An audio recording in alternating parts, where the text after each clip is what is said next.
Welcome to the usual Friday night show. I'm going to give it just a little bit of time to allow people to come on in. So, uh, showing that nobody's here just yet.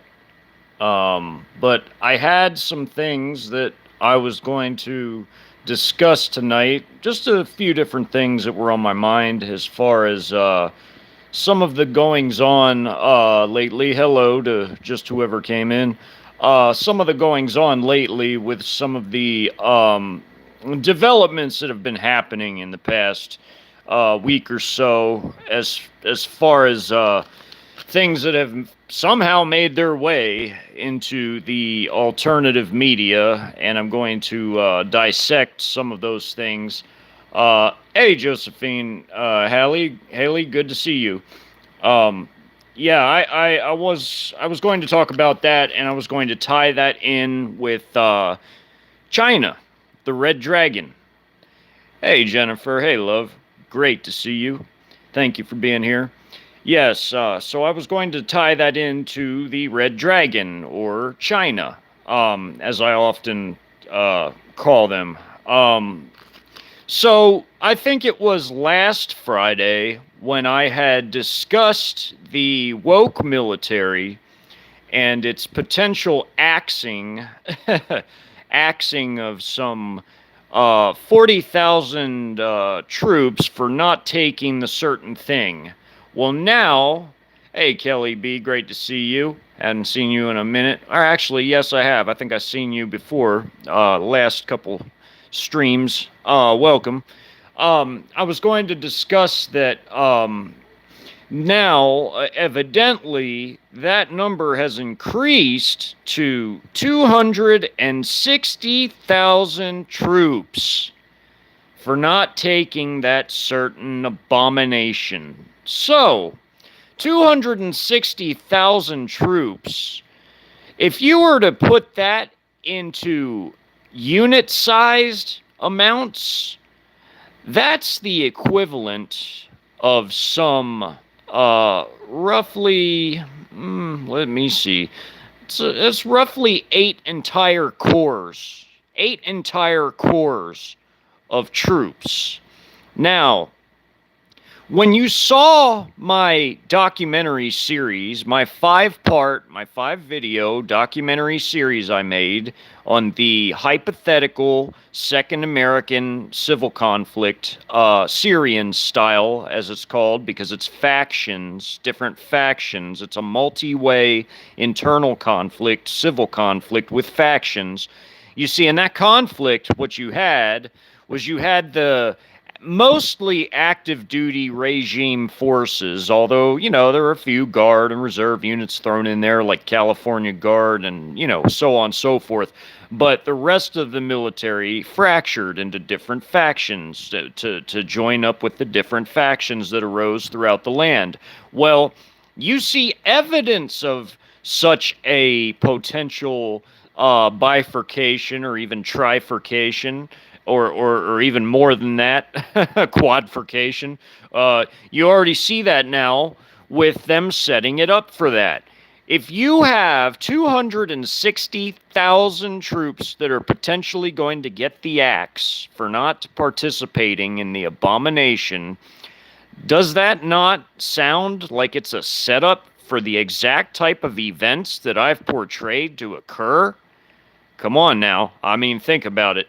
If you really went and listened to the origin story of that whole hypothetical scenario about all the different factions and how they arose, and all the overreach that led to such a thing occurring, does that not fit the bill then for a setup for such a thing to occur?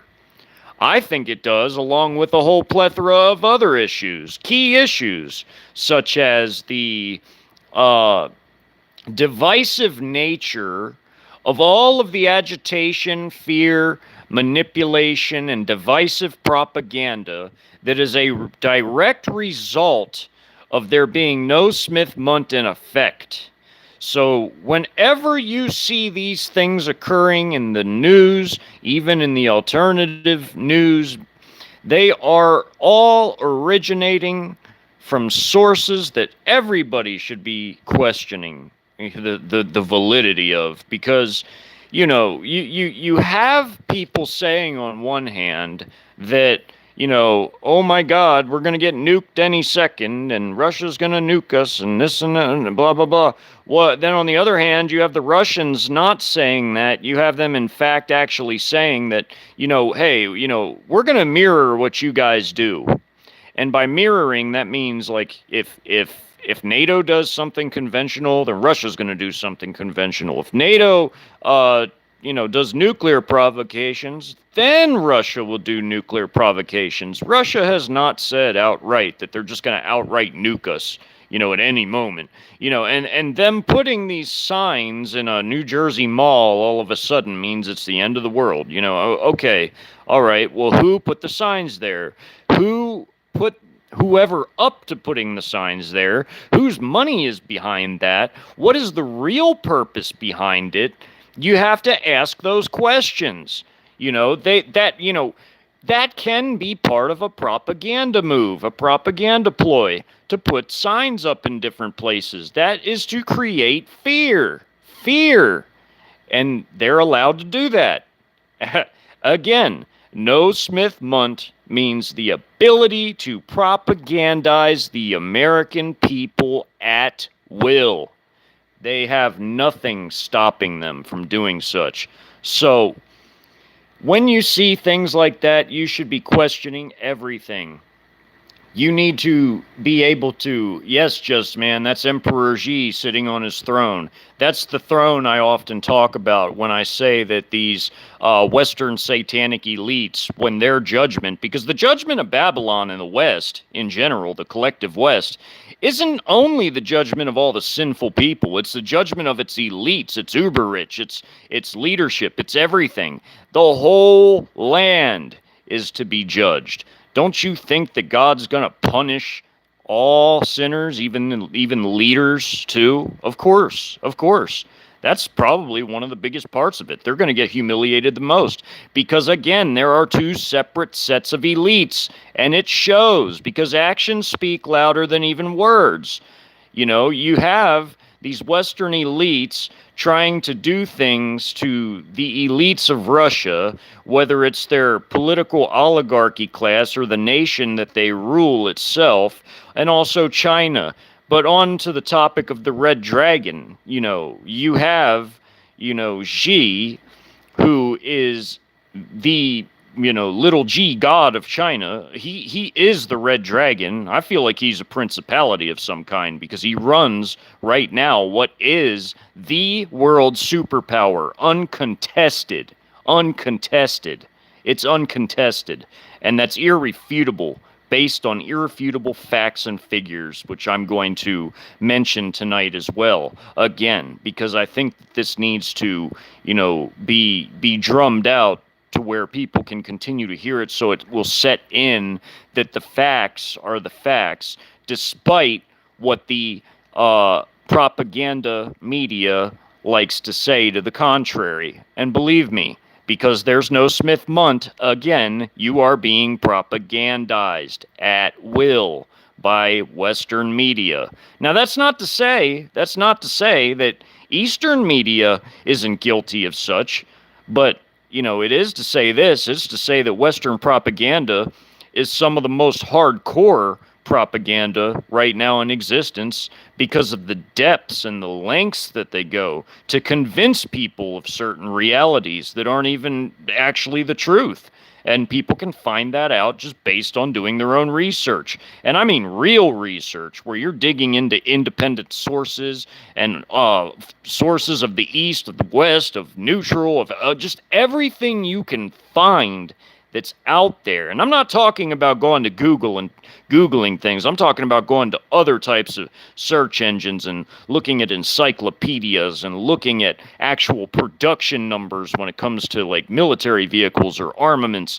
That's what I'm talking about here. And also economic numbers, real economic numbers, not the fake baked statistics that they come up with these humongous margins of error, which upon proper investigation, you find out that the reason why these margins of error exist is because they're doing the same thing with the economic numbers that they have done with the flu numbers, turning them into a certain other type of number. And you know what I'm talking about. I'm talking about the 1984, the convids. So let's discuss all of this in more detail. So I'm finding that there is a lot of discussion about, bank runs in China, Well, again, what we know about China is that it is a secular, humanist, despotic police state regime who has near total control of its people. It is one of the most controlled nations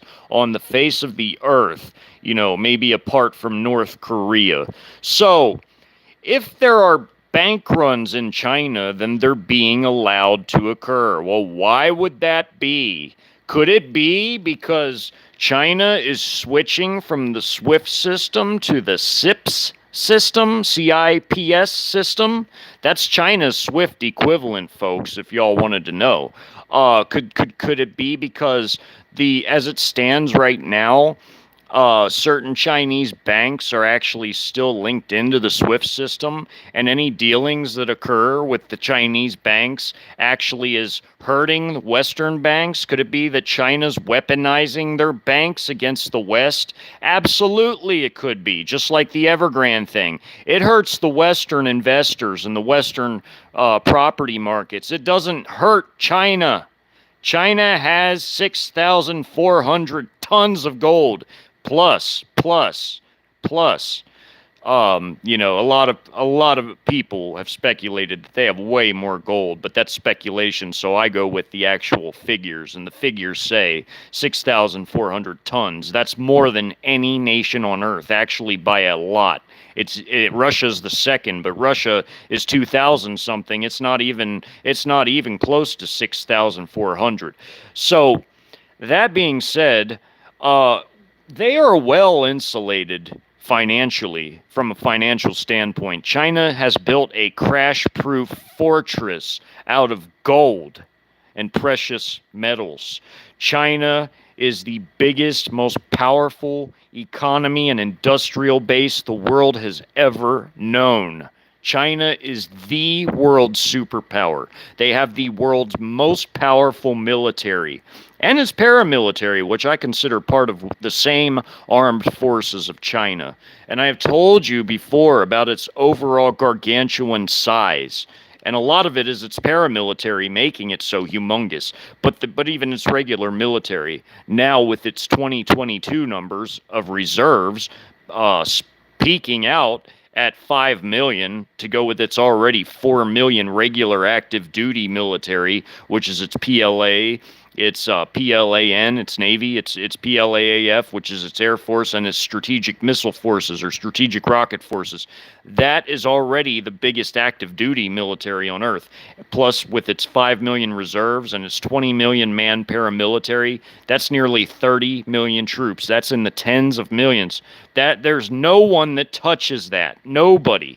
And with the level of technology China has, they have far surpassed anyone in the world, while we have lagged behind and are depleting ourselves.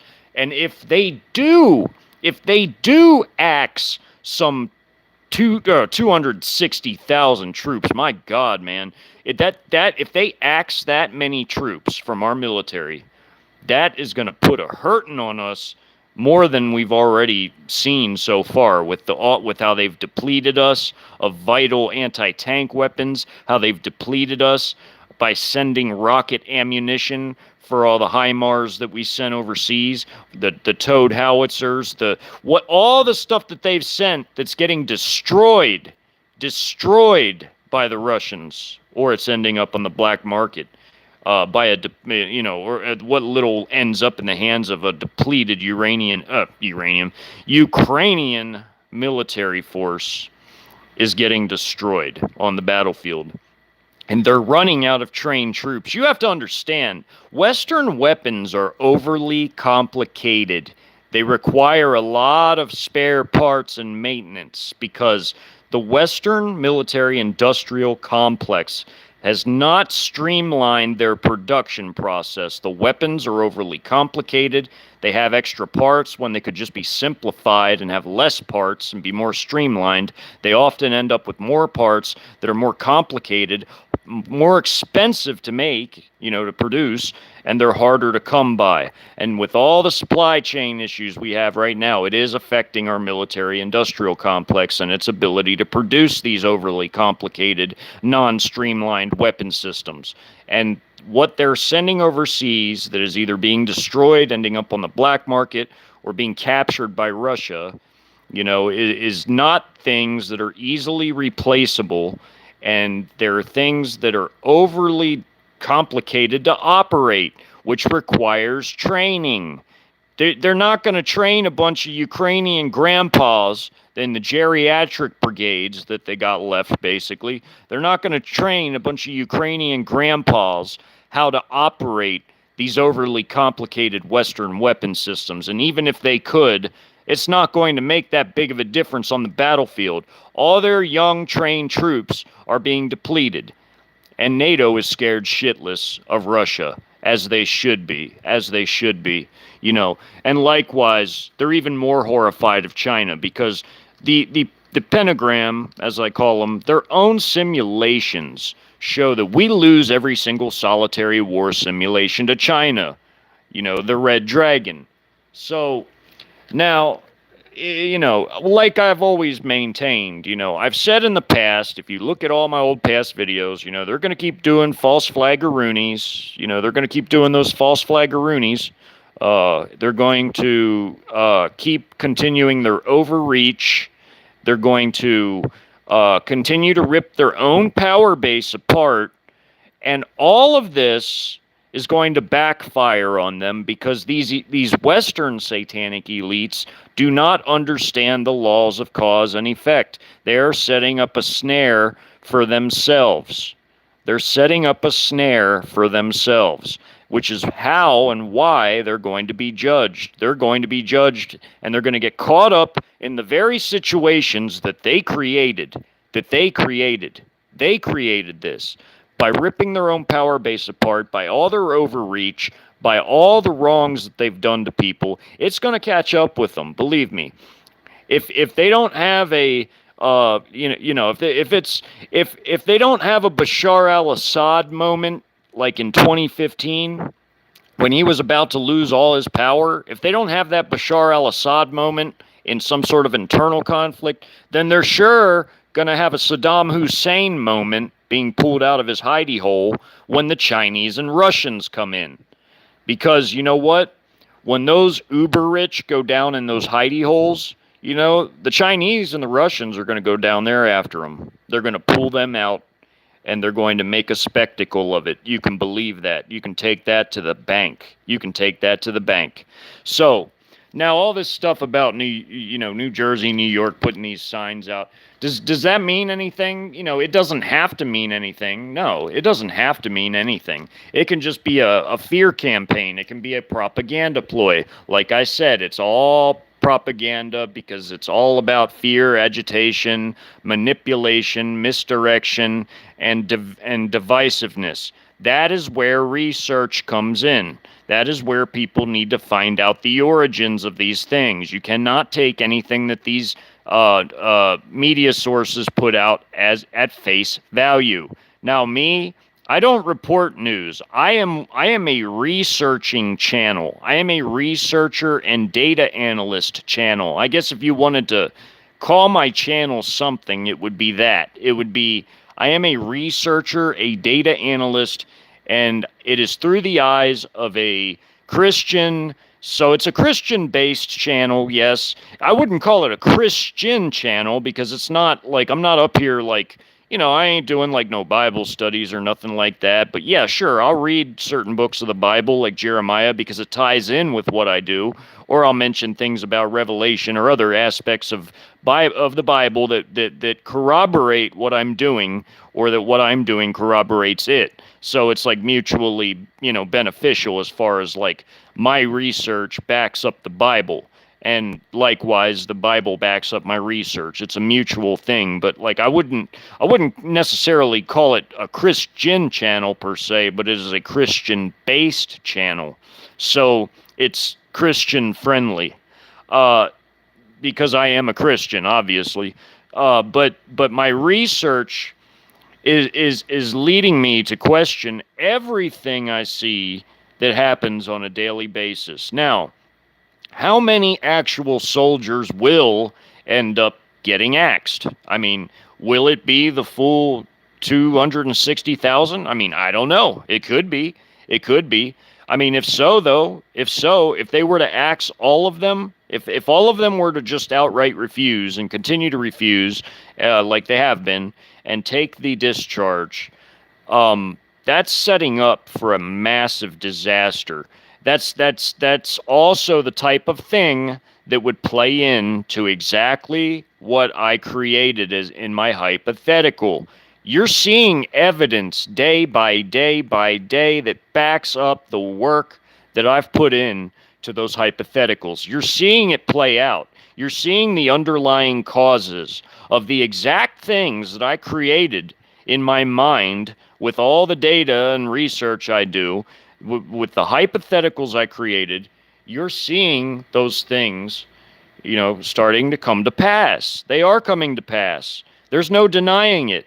There will be an internal conflict. We know that. We already know that. We see it already before our eyes. We see the underlying causes. Now, again, it's naive to think that in a nation of nearly 340 million people within its borders, 340 million, it is extremely naive to believe that there's not people lurking in the shadows, plotting and planning and scheming things. And I'm not talking about the uber rich. I'm talking about people that are maybe well connected, or maybe even not well connected people, but people that have access to communications with other like-minded forces or groups.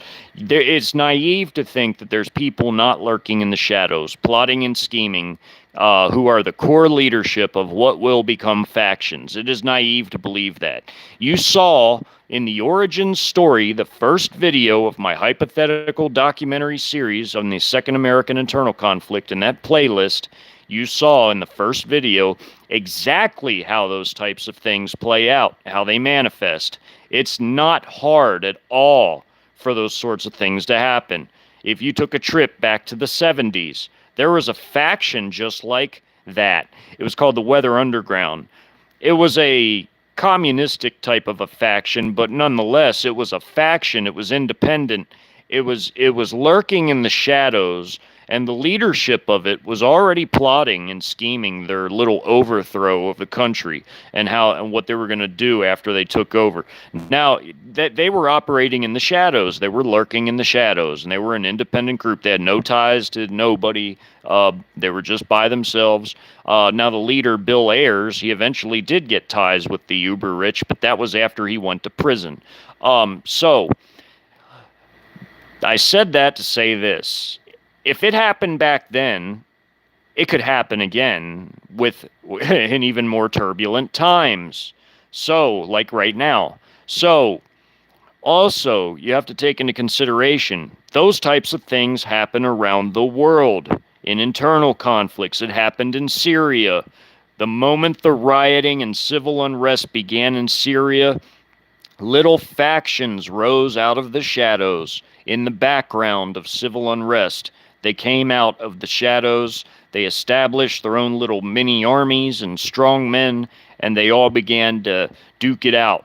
And the regime of Syria tried its best to hold it together, but it was losing and getting its ass kicked until They had powerful allies like Russia, China, Iran, and the proxies come in to save the day, to save Bashar al-Assad's ass from the proverbial fire. So, he was about to be overthrown by all these different factions. Now, of all the internal conflicts that have gone on around the world, it is very naive to think that America couldn't have that same type of thing occur here. With all the more people we have, we're the third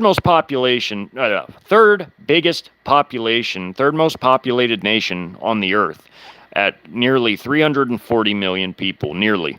So to think that that couldn't happen here and worse on a larger scope and scale is very naive.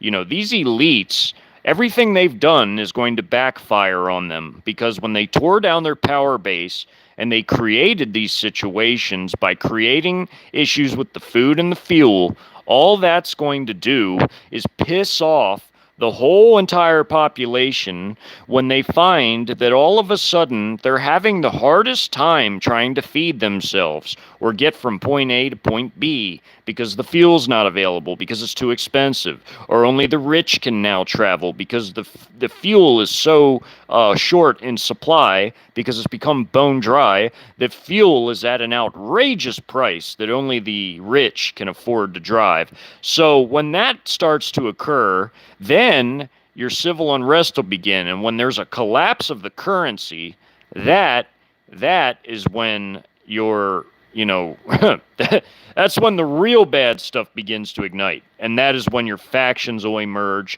and you'll be in a full-blown Syrian-style conflict with aspects of other civil wars sprinkled into it from modern times, whether it's the Congolese civil wars in Africa, whether it's the civil wars that have been in Afghanistan, or whether it's the Iraqi internal conflicts. You'll have aspects of all of them, or Yugoslavia. You'll have it all sprinkled together into one, because America is the melting pot that turned into a chamber pot. So you're going to have a little bit of everything here. Oh boy, yeah, it's going to be interesting. So, you're going to have that, and we are going to be so weak by that point after we have an internal conflict that when China and Russia come in here, they're going to smash this place to dust without any meaningful resistance from the American people, because they were too busy slaughtering one another.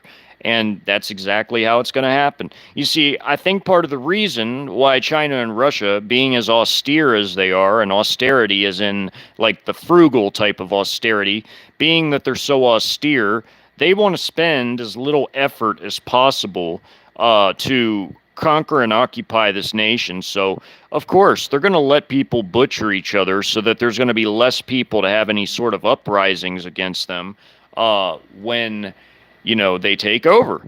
So when they occupy this place, people that could have been having some sort of meaningful resistance against an occupation, they'll be long gone because they were busy butchering each other in an internal conflict. China and Russia are very smart in that aspect. So, they could easily crush us now, but if they crushed us now, they would have a larger potential guerrilla uprising issue after they conquered us, because once they got out of their conquest mode and got into their policing mode, where they were starting to build FOBs, consolidate their power, do patrols, the insurgency would be targeting weaker, softer targets. And then that would be how they would get better weapons over time, just like in the stories I wrote.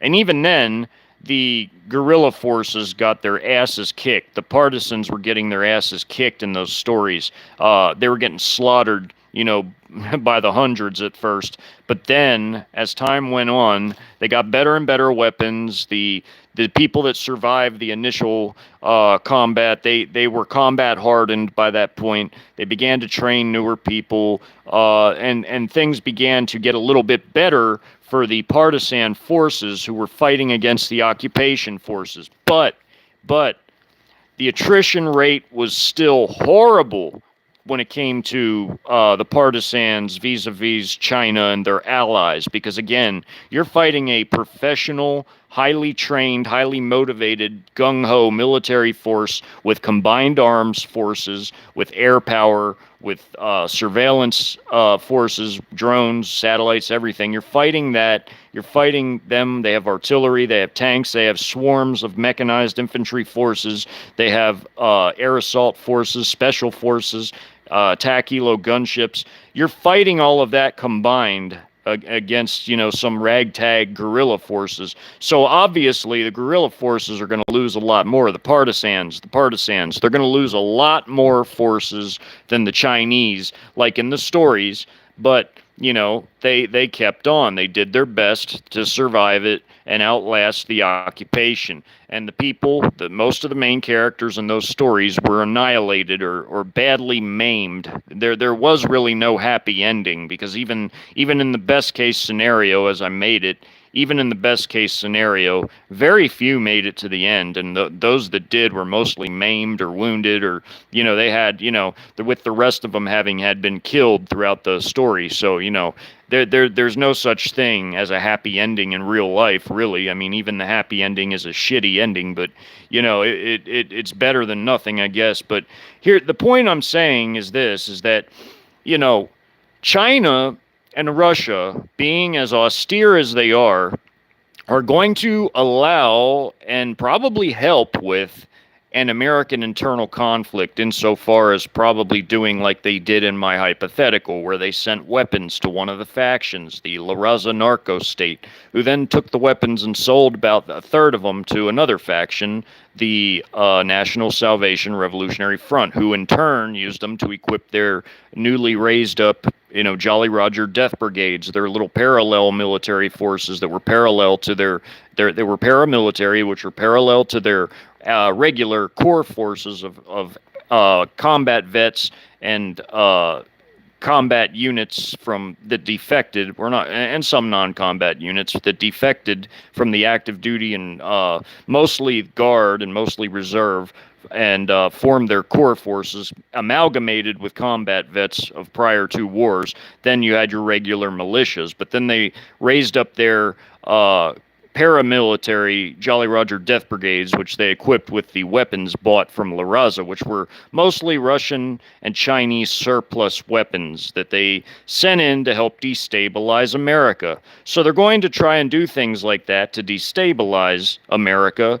if there is an internal conflict, which there will be. I mean, it's been set up that way.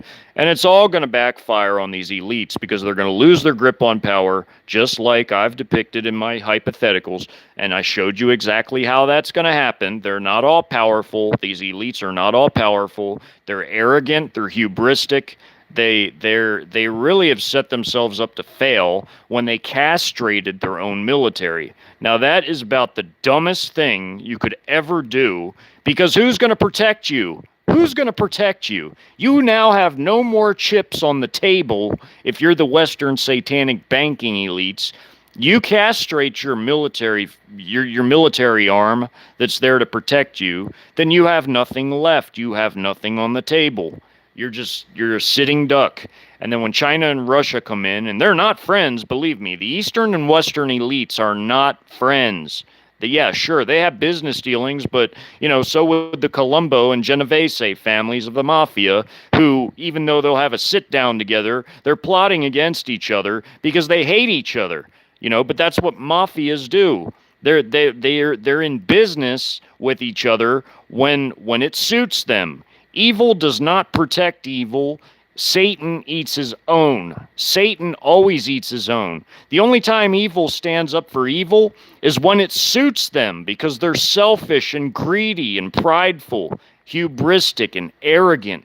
They lust for power. So, that lust and greed, that leads people to stab each other in the backs. It always leads to that. It never fails. It never fails. So, I said that to say this. China and Russia are a separate set of elites. They have their own plans that are separate from the Western elites. While the Western elites want to rip their own power base apart which is Western Europe and North America. They want to rip their own power base apart so that they can have their crack pipe induced fourth industrial revolution, or called Great Reset.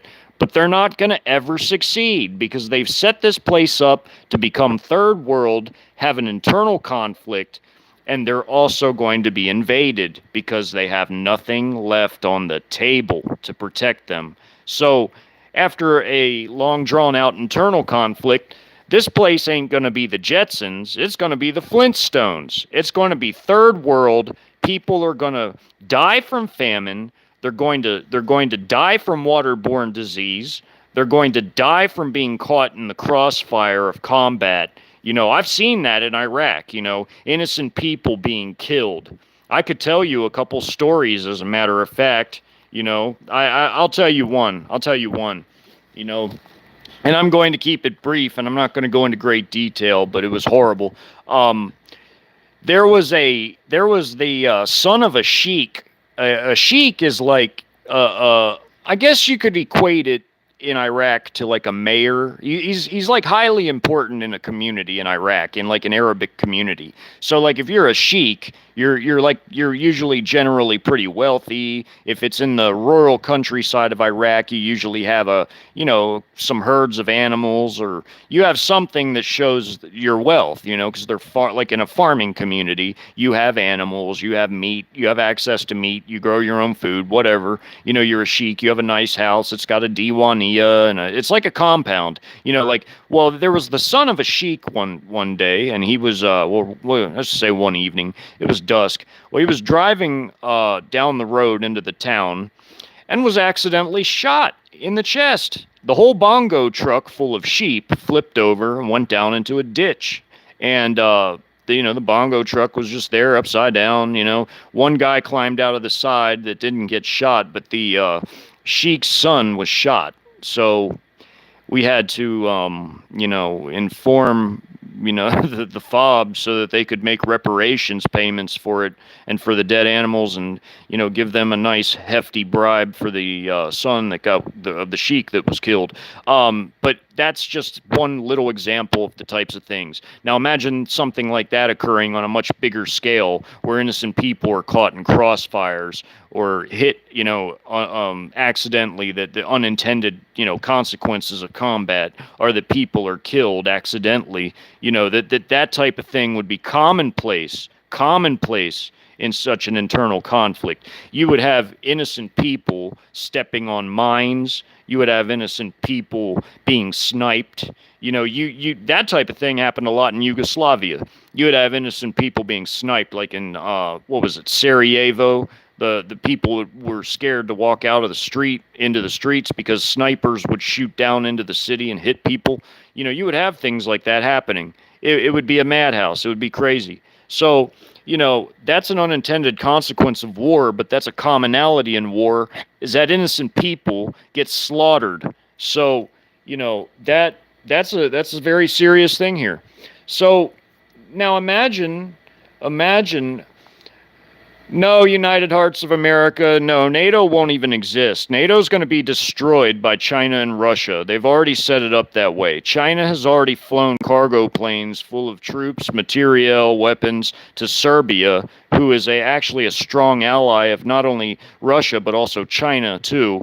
And the Russians are going to steamroll NATO with China. The whole collective West is going to be destroyed, my friend. It's not going to be, no, the AC...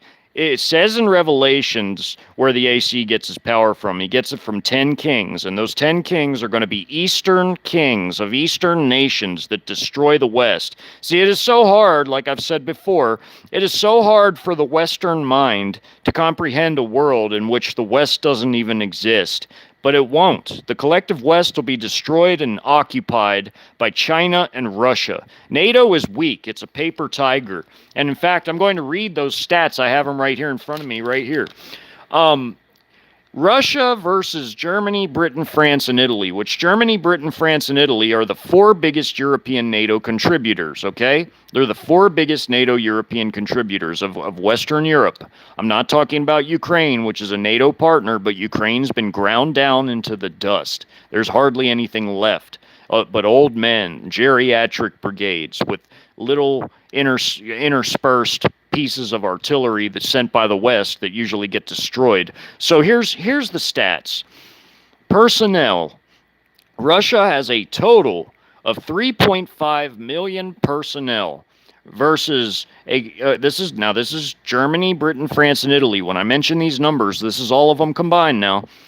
So Russia's 3.5 million, which consists of their 2 million reserves, their 300,000 paramilitary, and their 1.2 million active duty military. Okay, that's Russia. That's 3.5 million against the combined total of Britain, Germany, France, and Italy's 1,146,000. So they have a third of what Russia has as far as troops, personnel. Main battle tanks. Russia has 12,500 main battle tanks. The four Western nations only have 1,135 compared to Russia's 12,500. As far as infantry fighting vehicles / APCs, armored personnel carriers, Russia has 30,000. 30,000. The combined four nations of NATO have 16,000. So 30,000 against 16,000 of the four biggest NATO contributors.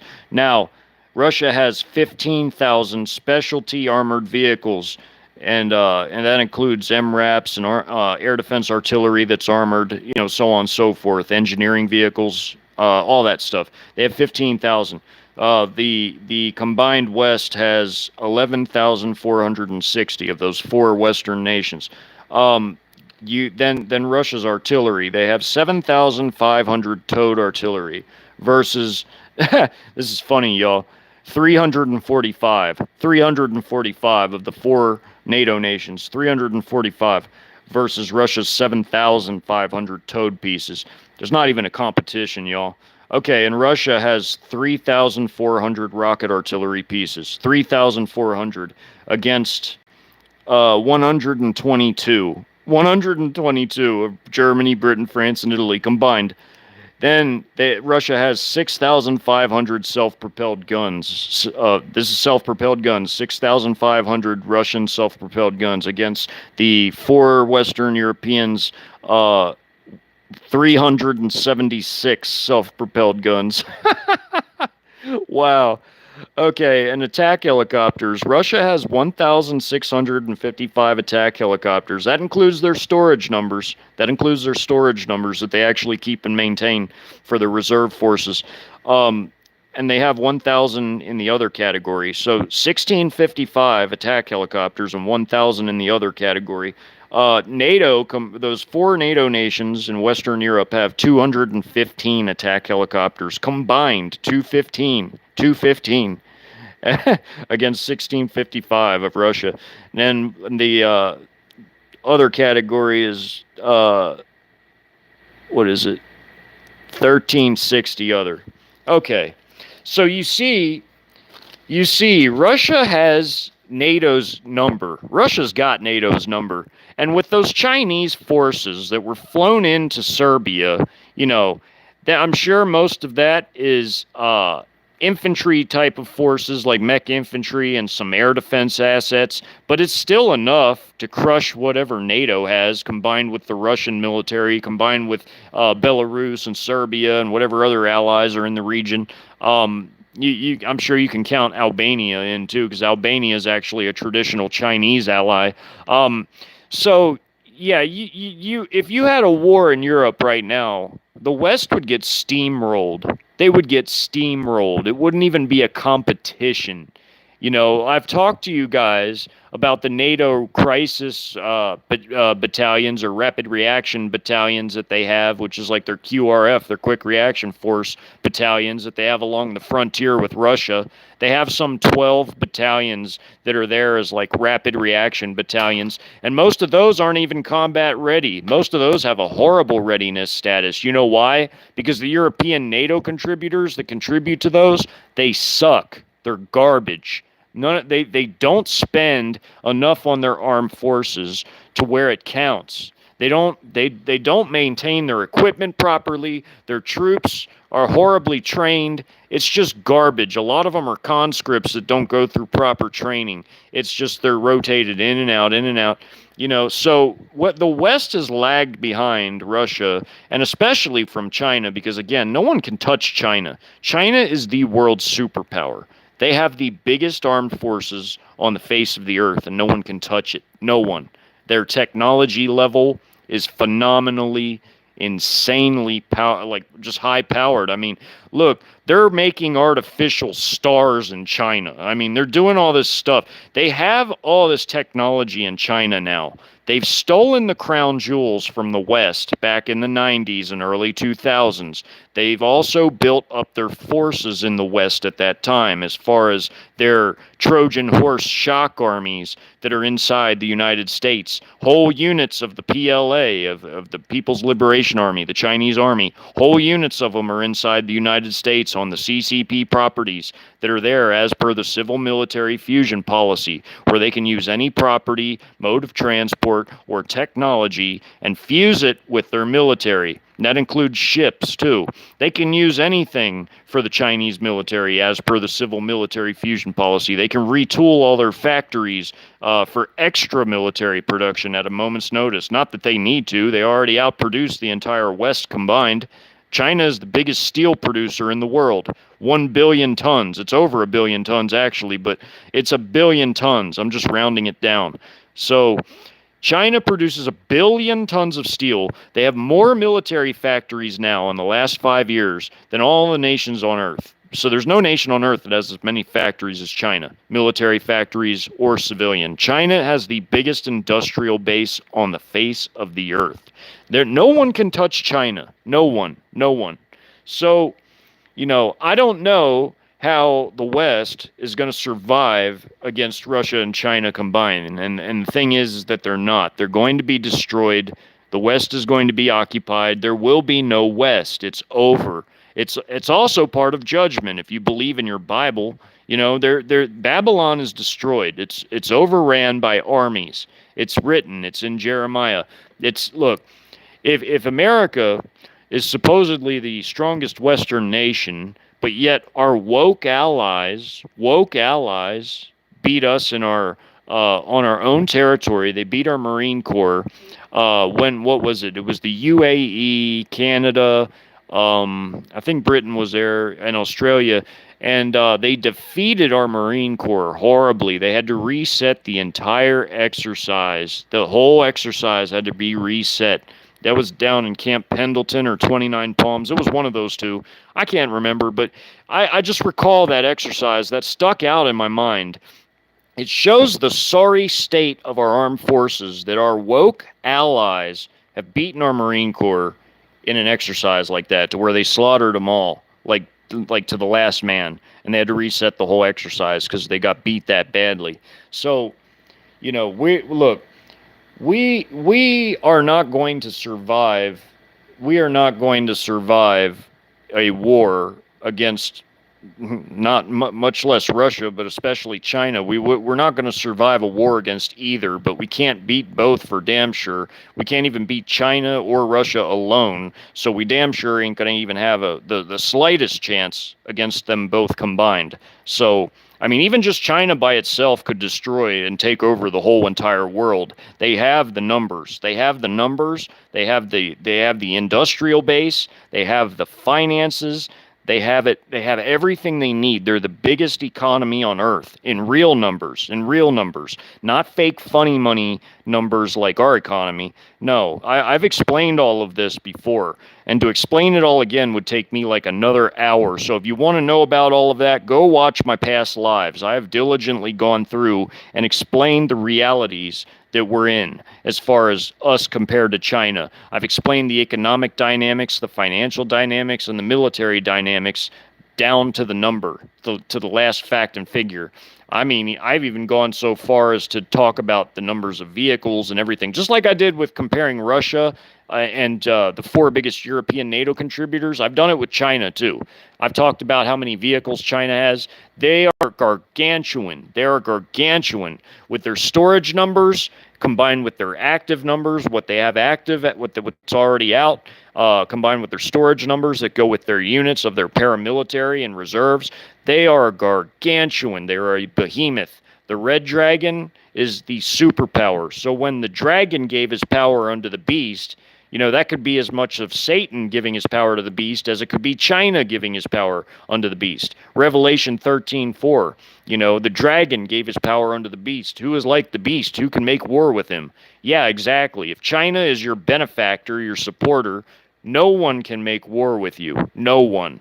So the United States has set itself up for a horrible end. A horrible end. It's set itself up for an internal conflict to break out wherein there's going to be a power vacuum, meaning that, when there's a collapse and the economy and the food and the fuel collapses, there's going to be factions emerging. Factions will emerge, and, there's going to be civil unrest, and that's going to be the curtain by which these forces that have gathered over time, that have been lurking in the shadows, plotting and scheming, the civil unrest is going to be the screen by which they've been behind and that they're going to come out from. They're going to come out from it. They're going to emerge. They're going to come out with their own little armies, their own little forces, and they're going to start seizing control in different areas and filling the power vacuum that'll be left from a weakened central regime that has collapsed along with its economy and money. So I don't understand how people think that, this regime is so powerful when it lacks the logistics, the logistical ability and the numbers. It definitely lacks the numbers too, to be able to occupy a nation this vast and to hold it all down. It cannot do that. It's impossible. The military, was I should say, because I don't know if they're going to axe all these troops out of it, but the military was, last I checked, 2.2 million. So and that includes the Navy and the Coast Guard too. This is the whole military. It's 2.2 million. So out of that, there's only like 1.8 million that would be ground troops, which is your Army and your Marines. So how is 1.8 million that are and they're scattered around the world too, you guys? It's not like they're all here. How is that small of a force going to occupy a land this big? It's not. It cannot do that. It's impossible. The most they could do, hold down a couple big cities or globalist friendly areas like California or the Northeast, not even the whole Northeast, just parts of the Northeast.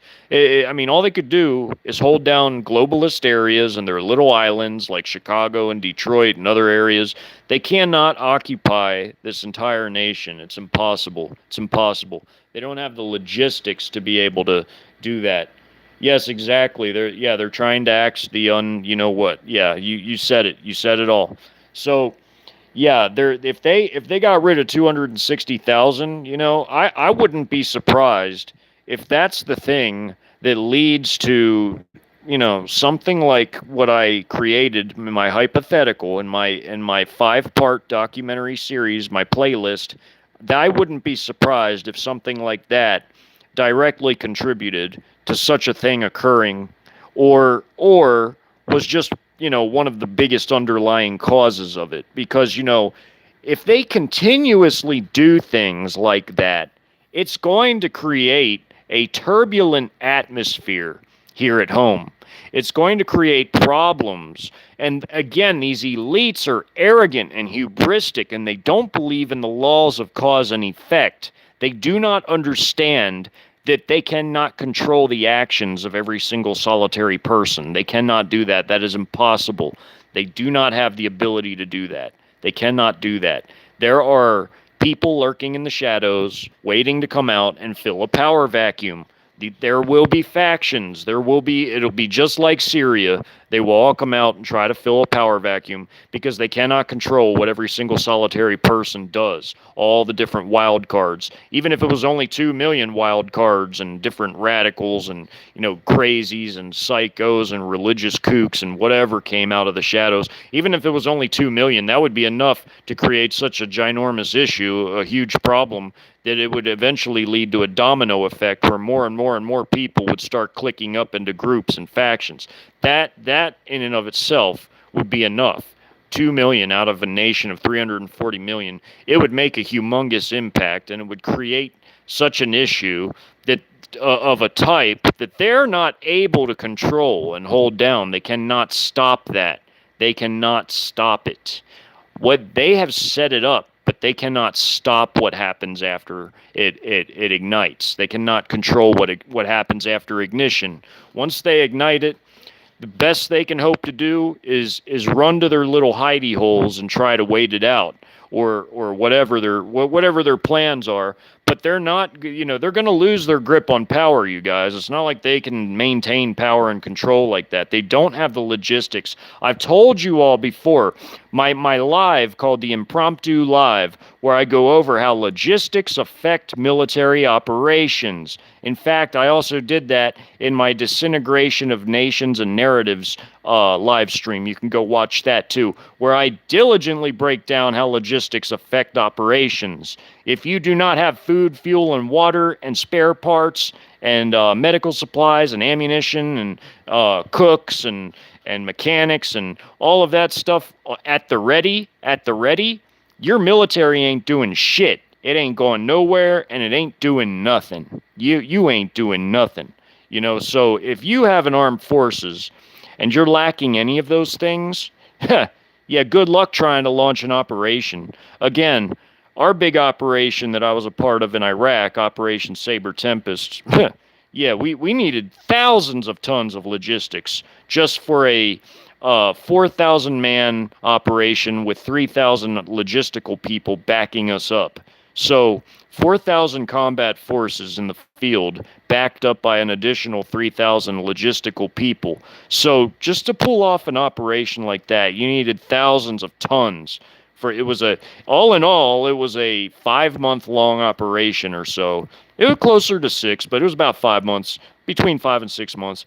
And they had to have, thousands of tons for that many people. Now, can you imagine a humongous undertaking, like trying to occupy a land like this? Only China could do that, and that's why I've told you all how they've done it, and I've shown you actual evidence of it many times, many times.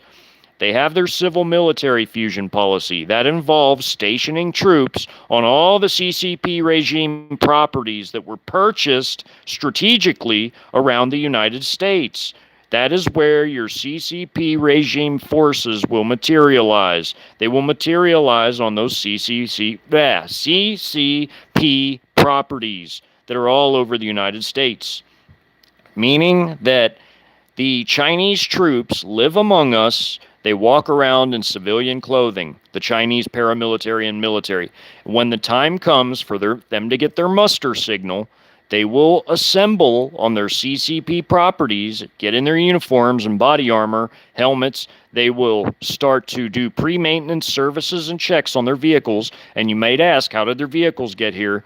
Well, they came in through the CCP-owned ports like Long Beach, the biggest West Coast port. The Chinese owned it for over 20 years. That's how their vehicles came in, and their Club K missiles, they're all over the nation too, in every cargo yard and behind Walmarts. God knows where they are. They're all over. So when they do their invasion, if you want to learn about the invasion, you can go watch my 96-hour invasion playlist. And then once you finish that playlist, go watch the entire Pacific Northwest playlist, which is more about how terrain affects big military operations. Because it's in the Pacific Northwest, you have Cascadia and you have the Rockies. I really went into the mountain warfare aspect with that. But the original 96-hour invasion documentary is about how China and their allies, like Russia too and others, invade the United States and crush it in 4 days, where most of the fighting is actually over in 2 days. So they will materialize on their CCP regime-owned properties, and they're going to basically assemble, do their pre-maintenance services and checks. They're going to get their op orders, which an op order is their operational order. It's going to tell them where they're going to go, what they're going to do, what they're going to capture. They're going to get their op orders. They're going to head out. And by the time that's happened, what's already occurred was that the Chinese FK-2000 systems have shot down all our satellites. Those are anti-satellite, anti-ballistic missile, and anti-stealth aircraft air defense systems. By the time, and also the S-500s of Russia, by the time the Chinese and Russians have downed all our satellites, the Chinese cyber warfare hackers, which they have mastered cyber warfare. The Chinese have the best cyber warfare program on Earth. You know, Russia's up there with them, but China's got the best. They've invested a lot into theirs. So they're going to shut down our grid. Everything that's tied into the grid. They're going to shut down our telecom, our internet, our grid, which includes your water, because it's all hooked into the net. They're going to shut it all down. They're going to shut our nuclear missile defense, or our defenses down, our nuke defenses, meaning our whole nuclear weapons program is going to be shut down, the nuclear weapons, the silos, everything. They're going to shut it down because they're going to get in there. They're going to interfere with the communications because they've hacked solar winds, and there's no telling what all they can do. So now that they've hacked solar winds, we know that they can get in there and compromise the nuclear program. Our government has already admitted such. They've already admitted such. They've said that the whole nuclear weapons system program has been compromised. So all in all, it don't look good for us. So when China downs our satellites, turns everything off, there goes our eyes and ears. So now you don't know where the enemy is. They're coming out of every nook, cranny, cupboard, and crevice. They're coming out of every alleyway. They're coming from everywhere. And they're going to start capturing buildings and cities and doing cordons and sweeps and everything else. Cordons and searches, cordons and sweeps. They're going to cut off entire cities. They're going to set up logistical resupply points along key invasion routes. I'm talking about what the Trojans are doing. I haven't even gotten to the externals yet. By this time, the externals have already crossed the border, both borders, and they're doing their beach landings, and they're headed inland to fan out and be a rapid reinforcement for the Trojans, which are already inside, already doing the heavy lifting, capturing cities, setting up logistics. So there you go. That is your fourth generation warfare doctrine in action. Now, that's what the whole entire docu-series I've created is, the 96-hour invasion and the Pacific Northwest one, and the stories I wrote in the community tab that go with that. They go with that. That is your glimpse at what fourth generation warfare looks like. Also known as hybrid warfare. It's hybrid. It's hybrid because it takes aspects of asymmetrical warfare, like the Trojan horse concept, and marries it to the concept of blitzkrieg, which is your externals, and also marries all of that to newer, innovative technologies like cyber warfare, anti-satellite weapons, hypersonic missiles, missile cloaking for missiles, also directed energy weapons. All of that stuff's going to be used. Even a limited small amount of nukes will be used too, but it'll only be a handful. So people get carried away with the whole nuclear annihilation thing. They don't have to do that. They don't need to do that. They don't want to do it anyway because they want to capture the farmland intact. That's the entire reason why China is going to invade us in the first place. They want the farmland. They want the farmland. They want it intact. They want as much of it intact as they can get.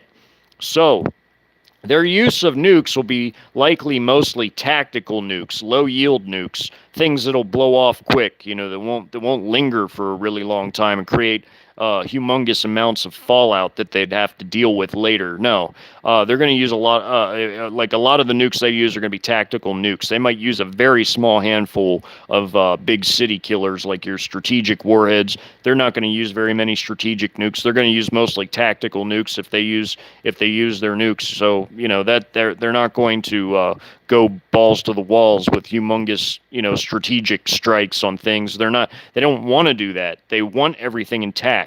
So they're going to only hit things that they deem absolutely necessary of hitting. So That's the deal with that. I just don't understand why people hype certain things. It's like they don't understand. It's like, for one thing, the Bible tells you that it's going to be armies invading, and another thing, it's already set up to be armies invading because the Chinese have shown by their actions that they've set us up that way. There's 5 million or so quote unquote students inside the United States, students as in CHICOM students that got exit visas because they have affiliations with the PLA or the PAP, which is the CHICOM paramilitary people armed police, or the National Militia, which is the Chinese version of the National Guard that they have, which is like a paramilitary force as well, or the Marine Militia, or the National Construction Corps, or the PLA Strategic Reserves, or the regular PLA Reserves. They have affiliations with something or other that was military or paramilitary, and that is how they were able to get their exit visa to come into this country, or to leave their country and then to come into this country. So they have people embedded here living as students. There's also foreign troops that have crossed the open borders to the south or come through the northern border, or they came in legally with worker visas, like guest worker visas, or they had, student visas or whatever, or they're here illegally, or they came in through the ports. There's all kinds of different ways that they have come in here, infiltrated us, and they live among us. So the Chinese, the Russians, they've infiltrated and subverted us for many, many, many years, and they've set us up to be invaded at a later date. So as we approach that date, I try to educate people on how these things work and how to navigate it, because the West is going to be destroyed. There will be no great reset. The Western elites are going to be captured and enslaved too. No one in the West is going to escape what's coming. No one. No one's going to get away with anything. It's part of the judgment. It's the judgment for the elites as much as it is for the regular people here. The Western mind cannot comprehend a world in which the Western elites no longer exist, or the West doesn't exist. But it's not, I'm telling you. Even the UN won't even exist anymore, not in its current configuration. The UN will be reconfigured, and it'll be an Eastern-dominated UN. Instead of the Great Reset, what there's going to be instead is an Eastern-centric New World Order. There will be a New World Order, but it'll be an Eastern New World Order, dominated by the likes of China, Russia, and the other 8 kings. Remember, there's 10 kings, and those 10 kings are 10 victorious Eastern elitist kings from the East that rule Eastern nations, that are going to destroy the West and its elites in a third world war, which the West is not in any way, shape, or form ready for. And the events in Ukraine have shown that they're really not ready, because Ukraine is the best that the West had that they could throw at the East. Because remember now, Russia, being one of the 2 key Eastern leaders, besides the Red Dragon, China, the world's superpower, the most powerful nation on Earth, China, you have Russia, which is the number 2 nation, the number 2 most powerful nation on Earth. Now, they ground the Ukrainian military down to the nub. It's basically more or less just an infantry force, a static infantry force that's stuck in trenches, and it's now comprised of old men, geriatric brigades, grandpas, and middle-aged men.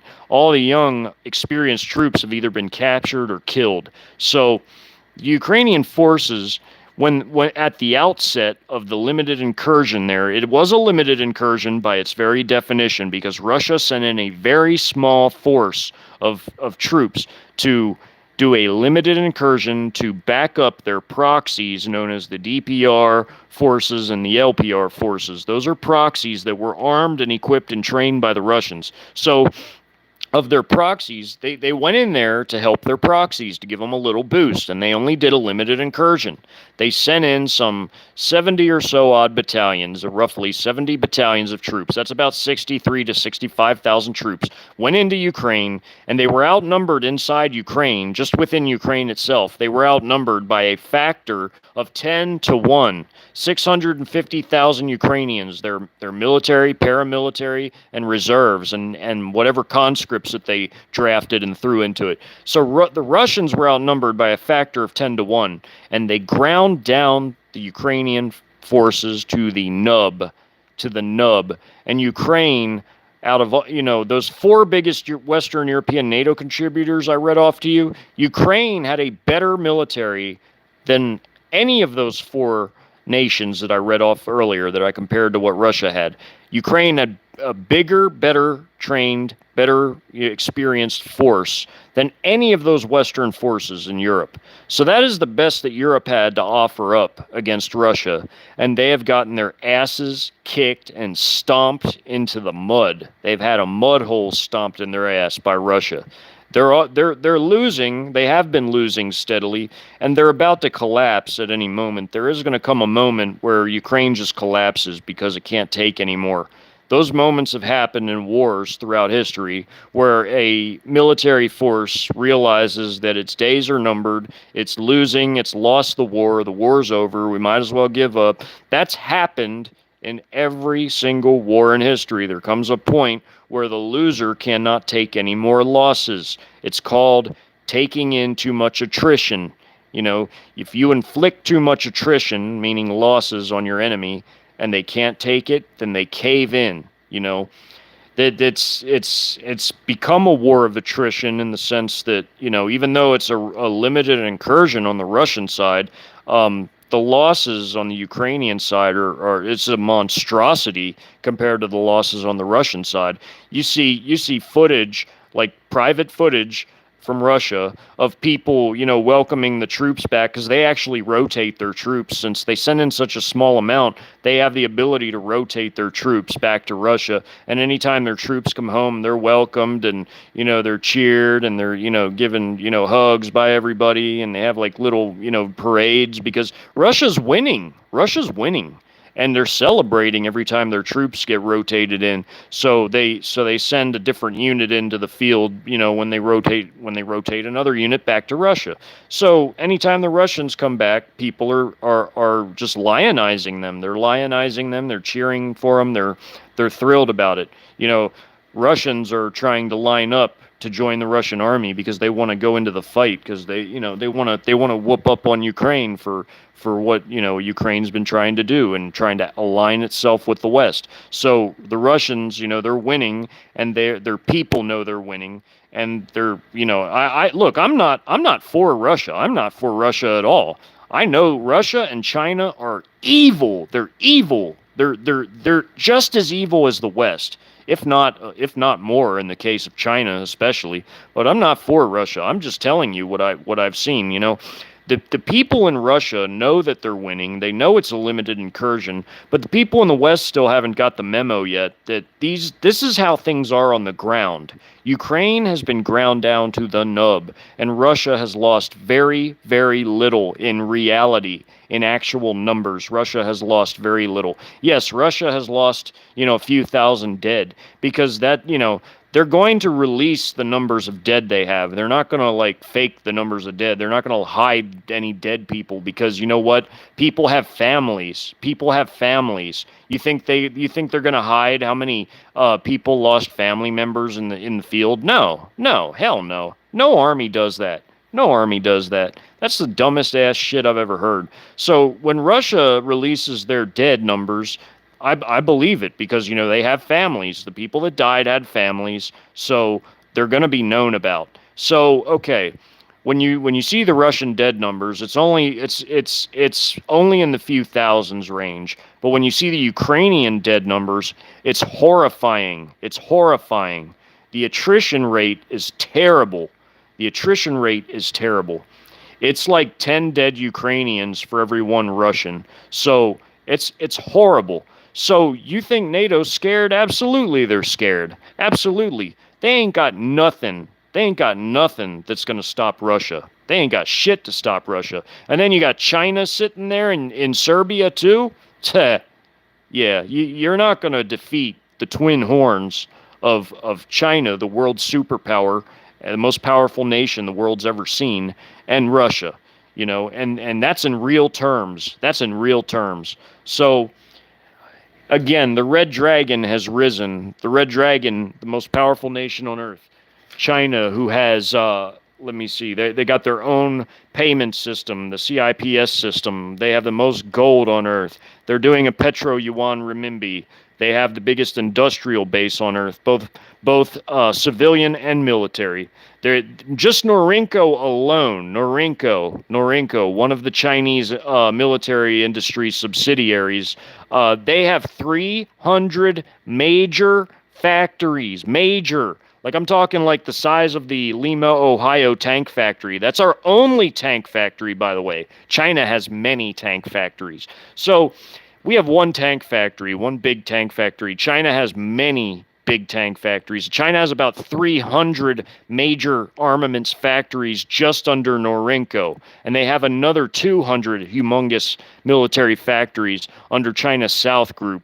So China South Industries Group. Then they have smaller cottage industry factories. Like, most of our military industry is cottage industry factories. We have like maybe over a dozen major factories, with the rest being smaller cottage industry sized factories. China has over 500 humongous military factories and many more cottage industry sized. So no one can compete with China.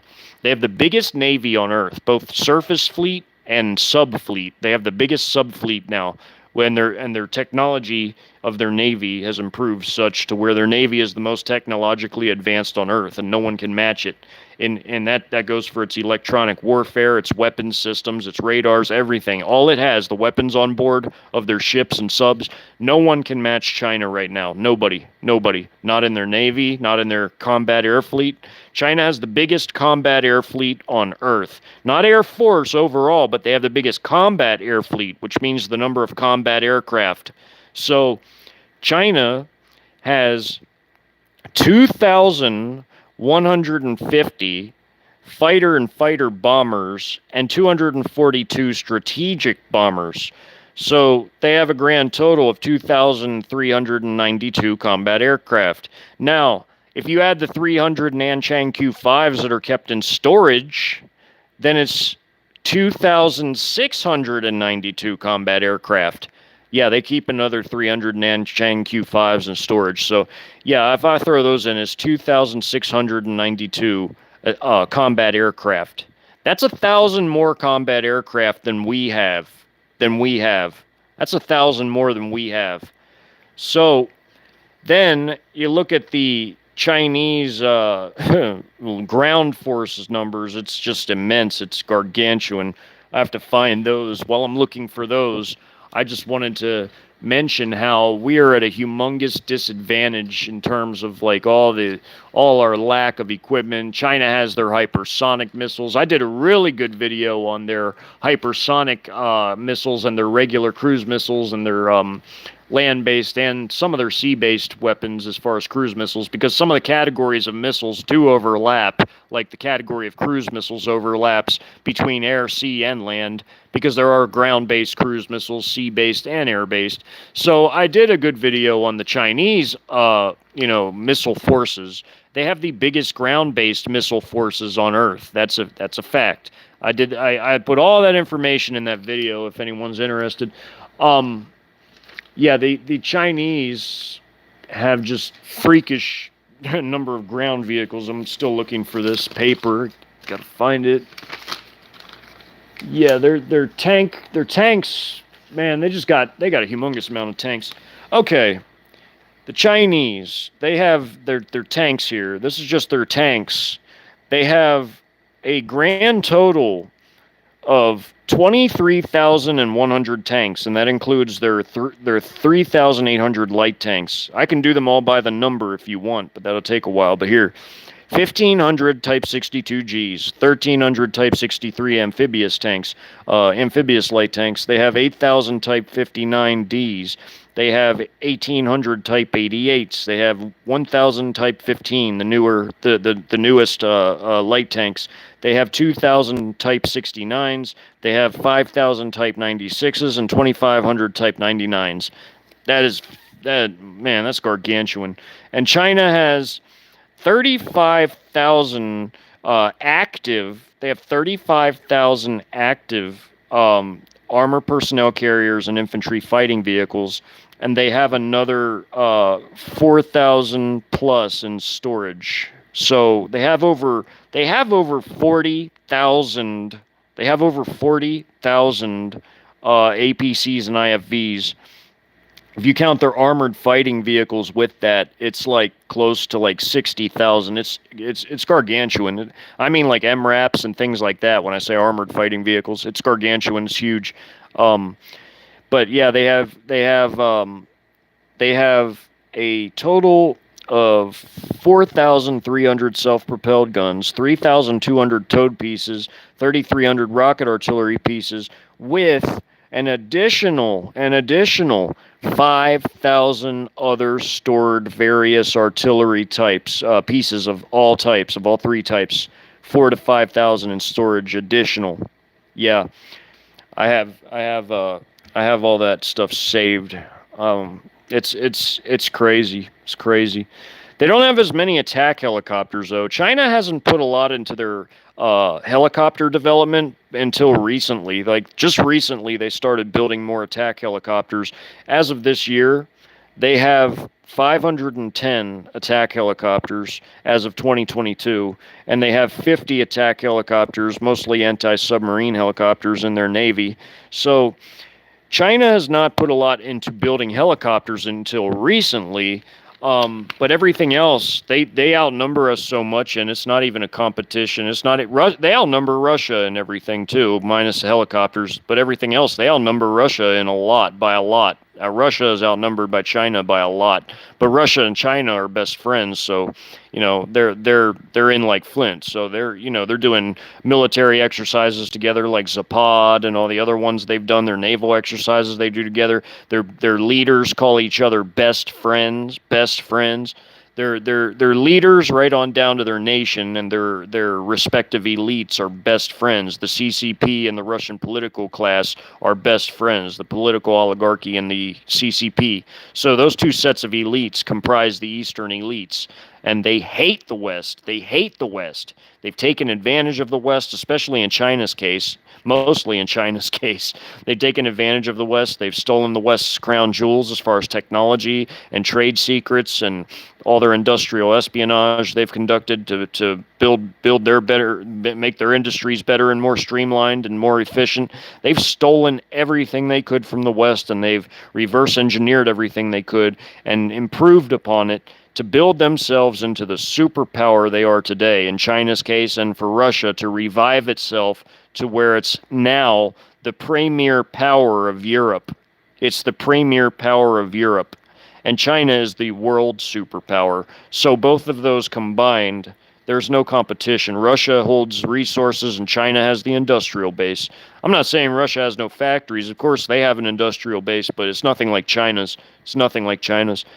And just the number of shipyards China has is freakish. They have 1,200 shipyards, and at any moment they can retool all of them to build military ships because they're set up like that as per their civil military fusion policy. So, yeah, China used to give me anxiety because of how huge they are. Like I've said before, even if all they did was human wave attacks, shit, man. 1.5 billion people, nearly. I mean, just overwhelming people with just human wave assaults. Even the Soviet Union was scared of that back in the 60s during the Sino-Soviet split, which was just really more like a diplomatic misunderstanding that led to a tiny border dispute. Nikita Khrushchev was quoted as saying, if they cross in force, we have to use nukes. So, yeah, they were worried about China. So, China's always been a major, major threat. And now that they're the world superpower, they've infiltrated so many nations via Belt and Road and everything else they've done. They're just gargantuan. They've taken over whole countries through economic cunning and financial cunning, going into things that as far as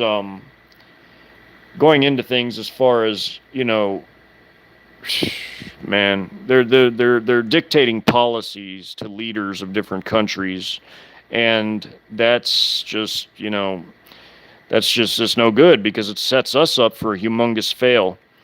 Hey, Bang Bang, I made you a moderator. I just wanted to say this quick. You know what to do. If anybody's in there doing drama or any BS, just make sure that you kick them on out, bang bang. I don't want no anybody coming in causing no gossip or trouble or basically all the stuff I've railed against. I think I can trust you to handle that, like I trust my woman, my beautiful Jennifer. You know, we just want to make sure that you know the ropes of moderating. I just want you to know what I stand for on this channel. I don't want people coming in here talking a bunch of BS or starting drama or trying to bring their BS to my channel. This is a channel where I want everybody to get along and treat each other with respect and dignity like adults. And I don't want anybody coming here with no, satanic stuff or atheist garbage or anything like that. Just kick all those people on out if you see it. I would appreciate that, bang bang. I think you're a good person. You've been pretty cool to me. You ain't done me wrong. So yeah, I think just and Jennifer will tell you the rest. She'll tell you the rest. She'll tell you what I stand for, what I don't. But I just wanted you to know. You've always been real cool with me. I don't. I thought it would be a good idea to maybe make you a moderator since you seem to know how to handle yourself and you're respectful and you don't start no shit. So you're very welcome. You're very welcome. Yeah, Jennifer will show you the ropes. She'll tell you what kind of stuff I don't like, and I'm okay with a certain level of free speech, but when people abuse it and they start talking about a bunch of BS and trying to argue or do dumb shit, and doing it in like a childish way, I don't like that type of garbage. So, just kick those types of people on out. But I just want people acting like adults here. Everybody should, treat each other with respect, be respectful to me, and, don't start no shit. There won't be no shit. Like that one song goes. But yeah, other than that, everybody's welcome. Everybody's welcome. But yeah, I just, China has become a humongous threat. They have become the world superpower, uncontested, and their plans have always been to modernize, surpass the West, and then destroy the West. That's always been their plans.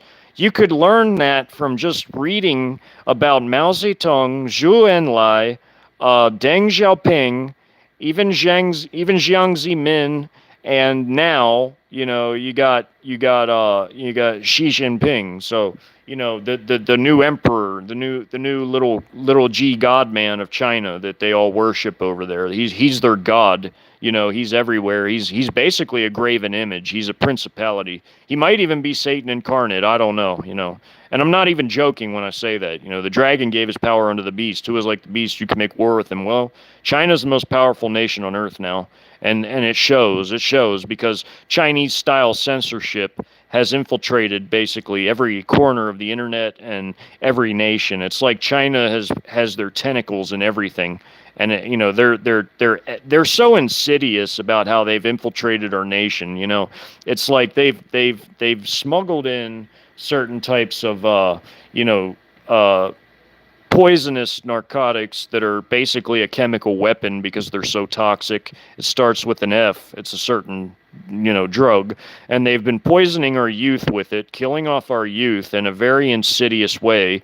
And, they also do other things, that are equally insidious, like how that they've bought properties for the express purpose of staging their Trojan horse shock armies on them for the day that they invade. Also smuggling in missiles disguised as cargo containers. Same with Russia, but China builds their own too. The Caliber cruise missiles, four missiles per container.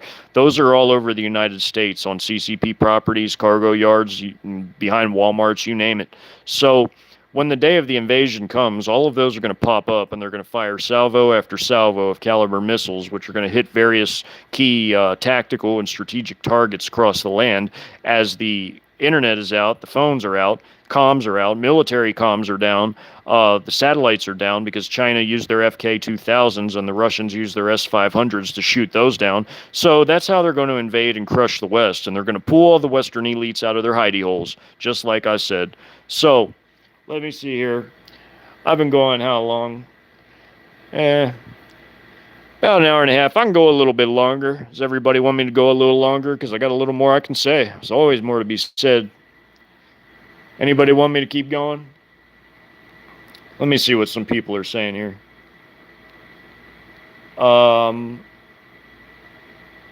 Hey, Priscilla, I haven't seen you in forever. Hope you're doing well. Yeah, y'all are really cool, man. I thank all y'all for being here. Shadow give way to light. Bricks, yeah, bricks. Yeah, Shadow. I see bricks becoming like the new reconstituted UN that they're going to make. That like the UN in its current configuration, it's going to be destroyed when this country's invaded because its capital is in New York. I mean, they're gonna like wipe that out. China's already subverted it for the most part anyway. The UN that exists now. You know Tedros, right? Tedros. He's the one. He's one of the key architects behind the treaty thing that they were hyping a long time ago. Not a long time ago, but a month ago or so. They were hyping that treaty thing that was signed. But you know what? Tedros is a shill. He's a Chinese shill. He is a CCP shill.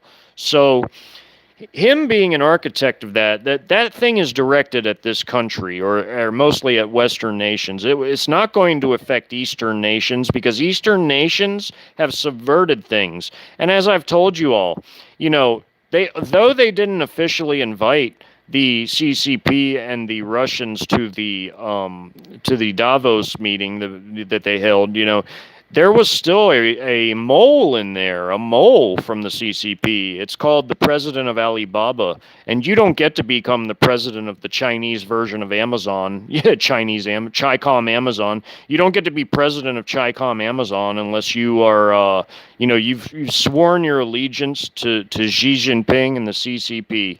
He had to bow and kiss the ring to become the president of Alibaba. Even though China is a quasi-market economy, it's not a full market economy. It's still ruled by a secular, humanist, godless, communist regime. So they all have to bow and kiss the ring. You don't get to be anything in China unless you swear your allegiance to Xi Jinping and his CCP. So the CCP had their mole in Davos, and he was cheering them on. He was like, yeah. He's like, y'all do your green energy. Right on, dude. Rock on. Green energy. Yeah. You know why?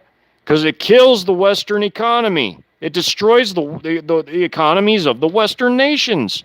So all these stupid Western nations that are talking about replacing, you know, what they call fossil fuels, which, you know, is really a renewable resource, you know, all evidence points to it. But what they call fossil fuels, which, you know, it's a stupid name for it, but they think that they're going to get off of those and they're going to use renewables, green energy, to power their economy. I love to see how a factory is going to run on solar panels or windmills, you know, like a major factory. Like I love to see how they're going to get that off the ground. You know, that's not going to work. And they're getting rid of their nuclear power too, which that's just, I mean, you know, despite all the hazards with it, nuclear energy does last for a long time, and you know, all it requires is the proper maintenance procedures and the technicians and the, you know, engineers and everybody available to run the places. But, you know, insofar as, like, you know, as long as there's no accidents or safety issues, you know, nuclear power is actually a very clean energy source for the most part, you know, unless there's accidents or, you know, leaks. But you know, they're getting rid of all of that in Europe, and they're talking about replacing their former dependence on fossil fuels with renewables. Yeah, I mean, yeah, good luck with that. Good luck with that.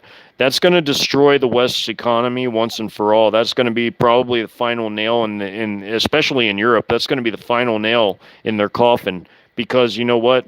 While they're scraping and scrounging to try and get energy, since they can't really get it from Russia like they used to, while, you know, as Russia is beginning to cut them off, and they're scraping and scrounging for replacements, they're still getting a lot of Russian oil through now third parties. Instead of going directly to Russia to get it, what's happening is you got Russian ships, you know, going from Vladivostok with oil.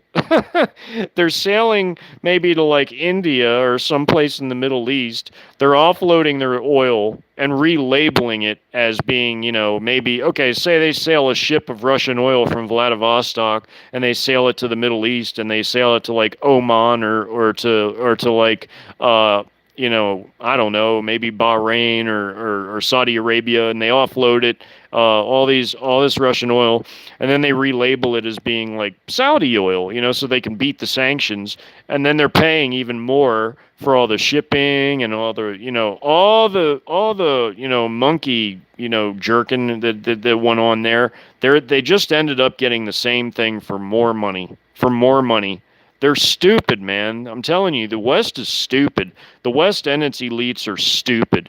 They're both equally evil, but they're stupid, man. So now they're scrounging to get all the stuff that they claim they want to replace because they realize, but albeit too late, but they finally realize that, hey, we need this stuff. We can't just, get off the teat like that. We can't just get off the teat. We need our oil. We need our natural gas, We gotta find somebody to supply us now, So now they're scrounging and scraping, and they're having a hard time finding new suppliers, and they end up just getting the Russian stuff anyway. They're just getting it relabeled from third parties because they're stupid and their sanctions utterly backfired.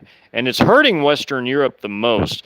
It's also hurting the USA, but not entirely as it is Europe. I mean, Europe is mostly affected because they don't have their own really like major supplies of these types of things. Oh, sure. In the North Sea, there's some gas and there's some oil deposits, but I mean it's not enough to power the whole of Western Europe. It's just not. And all the factories of Germany and Italy's a pretty big industrial nation in Europe too.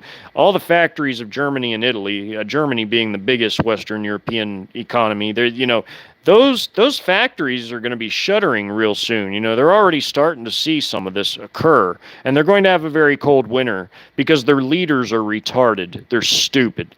And they've done it to themselves, and it's these elites that are behind it.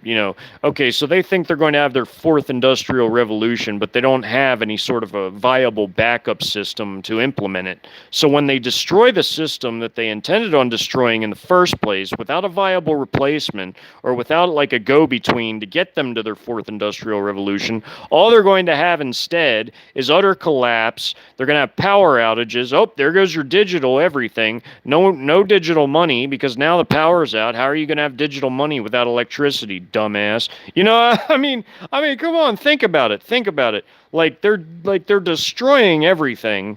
They're going to have internal conflicts. They're going to rip themselves to pieces, and then the Russians and Chinese are going to come in and carpet munition them into oblivion. They're going to come in and smash them into the dust. And the whole of Western civilization is going to be over forever, and it'll be in the dustbin of history. And that is so hard for the Western mind to comprehend. It is so hard for the Western mind to fathom, but it's the reality of it. This is the end of Western civilization. You are witnessing it. You have a front row seat to it. We're all watching it together. I mean, all I'm doing is analyzing it, researching everything, and I'm piecing together puzzle pieces because that's what I do as an amateur analyst and researcher. I mean, that's what I do, and I'm watching it, and I'm putting things together, and I'm showing people hypotheticals of the most likely ways that these things are going to occur. I mean, right down to the last details. Oh, sure, I mean, what I concoct in my mind, it might differ slightly from what occurs in reality, but it's not that far off. It's not far off enough to where it even matters. I mean, you watch my hypotheticals and then you watch what's going on around you. Yeah, you're going to make the connections yourself in your brain. You're going to start to see, oh, wow, Chad talked about these types of things. Oh, well, this looks like, a buildup to what happened in Chad's scenario. Oh, look at this. Oh, Chad called this. Oh, yeah, you're going to see these things occur. I'm just telling you. I'm just being real, I mean, look. I made my predictions, of course, like I said, there might be a margin of error. And in reality, I probably should have just kept my predictions to myself, because it was my own personal predictions. It was what was in my head and based on real numbers, real figures, but of course there's a margin of error. I mean, I might have been off a few weeks or a month or maybe or something small, some slim margin. But even so, it's just a prediction. I didn't say, hey, I guarantee this is going to happen. I said, you know what, it looks like this is going to happen, and this is probably going to happen, and blah blah blah. You know, and I told people, I said, I'm not telling you to believe it. I'm not telling you to believe nothing, but this is what I see, and it does. It really does. It looks like these things are about to come true, and I'm still holding to them because it looks like they're about to come true. And if you want to know what I'm talking about, hey, that video's still up. You can go back and watch it. And even if I'm off by a few weeks or a month, oh well. Hey, it's all good. Hey, I got close. I got close. It looks like with all the data I have available to me, all the research, everything I pieced together, it looks like we're on course for these things to occur. The food and the fuel is running bone dry. The supply chain is being sabotaged, whether that's self-sabotage or foreign sabotage. It's probably a combo of the two. I would say it is. They're having all these different hiccups too that just makes things worse and worse as time goes on. It just keeps getting worse and worse. And it's headed to that third world zone where everything's about to be, totally collapsed. And then we're going to descend into utter madness and chaos where there's going to be a Syrian-style conflict here. It's just getting worse and worse. So, you're watching it. You're watching everything collapse. And, it looks like everything I predicted is set to happen. It's set to happen because, the food and the fuel is running low in the West. Now, Russia, on the other hand, has had his best grain harvest in I can't remember how many years, whatever Putin said, however many years. They had their best grain harvest. Their economy is booming right now compared to the West. And China, for its part, they've hoarded food and fuel, and they have the most gold in the world. They're set to do their petro, yuan, renminbi. Russia and China are like they've got a bright future as far as nations go. But the West, no, we're done. We're done. We're watching the end of the West. It's the end of the West. Hey, the sun sets in the West. Well, literally, the sun is setting on the West, and you're watching it. And you're watching the sunset on the West. So I want to thank everybody for being here. I'll take a few questions, and then I'm going to get off of here. I've been gone a while, and this was fun. I've been up a while, I've been up since like real early this morning, so I'm kind of getting tired, If I sound sort of tired, I've been trailing off a little bit, that's why. So let me take some questions, see what people are talking about before I get off here. Yeah, these Western elites, it is only going to get worse, and the Western elites set the West up to be destroyed, and they're going to get destroyed with it because they're the ones that are going to get caught up in their own devices. That's what always happens in judgment. When God judges nations, he judges the whole of the nation. It's wicked elites, it's uber rich, it's leaders, it's people, it's common people, everything. Everybody, when a nation is under judgment, everyone in it is judged, everyone. So the West and its elites are going down. They're going down. And they're going down in a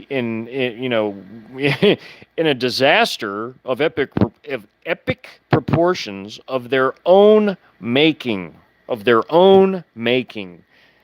going to lose their grip on power like Bashar al-Assad in his Syrian civil war almost did. And then the Chinese and Russians are going to come in, and they're going to show no mercy, especially China. China is full of hatred. China is full of nothing but hatred and contempt for most of the rest of the world. Man, you should see, like, if you see how Chinese are so prideful about China and themselves, and then how they talked down to other nations with contempt. You should, man, imagine what they're going to be like when they come in here and they roll in here with force. They're going to crush this place, and they're going to crush its people, and our people have a horrible future, and a lot of their futures lay back in China, like the women. The women will be taken as trophies and slaves, sex slaves. They'll be sold and kept in barns or cages or wherever they put them. They're going to be sex slaves back in China. They'll be living in BDSM servitude for the rest of their lives. And the men, they'll be killed, or they'll be enslaved, and they'll be working in Nike, shops, or they'll be mining, breaking rocks and rock quarries, or building temples and pagodas, whatever they have them doing. That's the future of the West and its people. It's just like in the Bible times when the Hebrews got hauled off to Babylon. Well, Babylon's about to be destroyed and its people are about to be hauled off to China. Most of them will probably be killed here in concentration camps here, and they'll have their organs harvested after they're beheaded, because China has a humongous booming organ harvesting business. So if you're in good health, you might have your organs harvested by the Chinese when they come in here. That's just the reality of it. Let's be real about it. And I'm not even talking about the internal conflict that came before it. I'm just talking about the worst parts, like the Chinese coming in here. In the internal conflict, if you watch my documentary videos, it'll be a lot like that. You'll have different warring factions, and if you get caught in the crossfire, man, you're done. Or if they take you and they hate you for what you stand for, if you stand for something different than what that faction stands for and you're in their area, then they're going to take you and they're going to deal with you, just like how like the NSRF dealt with like pro-regime people, how they hung them or mowed them down, or they put them in starvation cells, or electroshocked their genitals, or did horrible tortures, limb hacking, and the Mormon state too, how they did their beheadings and all the other stuff they did. They like different factions are going to deal with different types of people in different ways. So that's even before we get invaded. So when we get invaded, the Chinese are going to be much worse, much worse. So let's see what people are saying here. And the elites, they're going to be destroyed too. So, they can do all their little grab-ass, so-called Great Reset games, but none of it means anything because none of it's ever going to happen. The only reset that's going to happen, quote-unquote reset, it'll be a Sino-Russian world. It'll be a Chinese and Russian reset where they're going to rule the world. And so, along with the 8 other kings of Revelation, with the beast. The beast attains his kingdom through flattery, so he's going to flatter the 10 kings. So he's going to flatter Xi Jinping and Putin and all their allies, the other 8 kings. He's going to flatter them. They're going to give their power to him, and that's how the beast gets his power. And they reign with him for 1 hour before they start infighting again, because, again, Satan eats his own. It never fails. Greed always gets the best of people. So does lust and lust for power. They're all going to infight, and it's going to be a short-lived one-world government, a very short-lived one. So, I'm sorry, I keep getting sidetracked. I'm getting tired, y'all. Let me see here.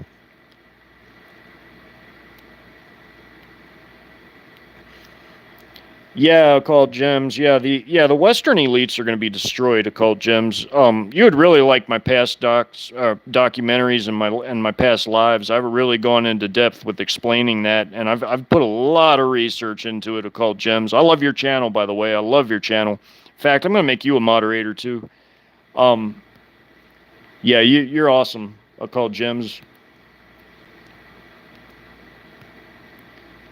All right, welcome to moderating. Jennifer will tell you about it. I don't want any atheist type stuff or antichrist. You know what I mean by antichrist, like people that are against Christ. I don't want any of that in here, or any people trying to pick arguments or come in here with drama. So as long as you can contain all that, you make a great moderator, and welcome. Yeah, I made you moderator because I know what you stand for, and I like that. I thought I made you a mod. Hold on.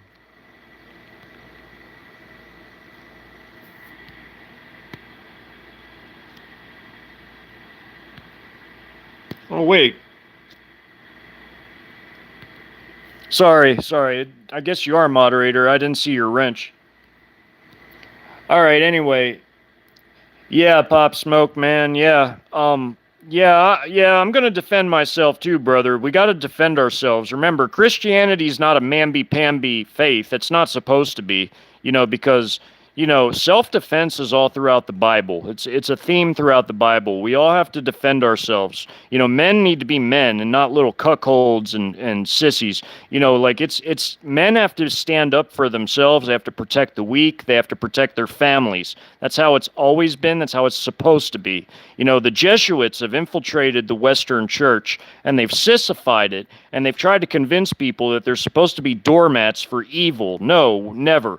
We're supposed to cut the heads off of the snakes when they come and attack us. Think about Nehemiah, who built with one hand and was armed for self-defense with the other. Think about David. who slew Goliath with his stone, who God himself guided to hit Goliath's head, and he even brought 5 extra stones in case Goliath's brothers were there. Think about Shammah in the lentil field, who defended himself in self-defense against 600 Philistine attackers, and he bested all of them. He slaughtered all of them with a simple farming tool in a lentil field. Also, yeah, and that was in self-defense. So God is great. He can make us all powerful in our own defense. So yeah, defend yourself. Be a man. Cowards will be cast into the outer darkness. God doesn't like cowards. If you're an able-bodied man and you didn't defend yourself for the weak, you're a coward, and you're going to be cast into the outer darkness. Revelation 21:8. So let's all stand up and protect ourselves from evil. I'm a combat veteran of the Iraq War, so I'm already trained. I've already got experience. I've done been there, done that, got the T-shirt. But people that haven't, there ain't, it's you guys got a lot coming at you. So that's all I can say. Yeah, it's just wow. You all are going to see a lot when not only when there's an internal conflict, but when we get invaded by China and Russia, the 2 of the most powerful nations on the earth that the world's ever seen. Yeah, you're going to see a lot. You're going to see a lot. If you've never experienced combat, you better start training. That's all I can say. You better start training. You better get your ass out there in the woods. You better start training. You better watch some tactical videos, and you better start trying to practice some of that. As a matter of fact, I've got some great videos like that. If you go to my community tab story review playlist and go to the tactical section, I've got like multiple videos. I've got outdoor and building assault tactics. You can implement that for yourself, or you can learn what the enemy is going to use against you. Remember, Yeshua Messiah himself said, if you don't have a sword, sell your cloak and buy one, and 2 is enough. So yeah, if you have a rifle and a sidearm, there's your 2 swords. You can always have more, of course, but Yeshua himself said, if you don't have a cloak, if you don't have a sword, sell your cloak and buy one, and that 2 is enough. And remember, when they were in the garden, Yeshua only went with the guards, because he knew it was his time to be sacrificed. When his disciple cut the ear off of the guard, the only reason he healed it is because he knew it was his time to go. If he was so against self-defense, none of them would have had their swords. None of them. So people that try to make our faith into some sort of a mamby-pamby, wimpy sort of thing, no, I ain't with none of that shit, because it's not correct. So, I just want people to know that self-defense is acceptable. It's totally different from naked aggression. Naked aggression and self-defense are 2 very different things. Aggression is a sin, but self-defense is righteous. It's righteous, and it's a God-given duty and a responsibility of a man to defend himself and his family and his friends. So remember, people have to defend themselves. Yeah, bang, bang, all those types of people, they're going to be judged. They're going to be judged. They're going to be judged. Yeah, the Chinese, they ain't cutting nobody slack. Everybody's going to get treated like dirt, like garbage when the Chinese take over. They're going to line everybody up, and they're just going to, zip tie everybody and have them all lined up, and probably going to shave everybody's heads and process them. In fact, if you went back and read my original story, my first story I ever wrote, parts 66 and 67, that shows you exactly how the Chinese are going to treat people that they take. So also in my second story, you might want to read part 19. That's the story. That's what happens to women. I showed a little bit of it. So yeah, the Chinese are brutal. They're ruthless. But yeah, all those secret society type people, they're going down, bang, bang. You're right. They're going down. No, Americans won't ever believe it. They are prideful. You're right. You're absolutely right, Occult Gems, but the facts remain. The facts remain facts. Facts are irrefutable, and these things are going to happen. It's fact.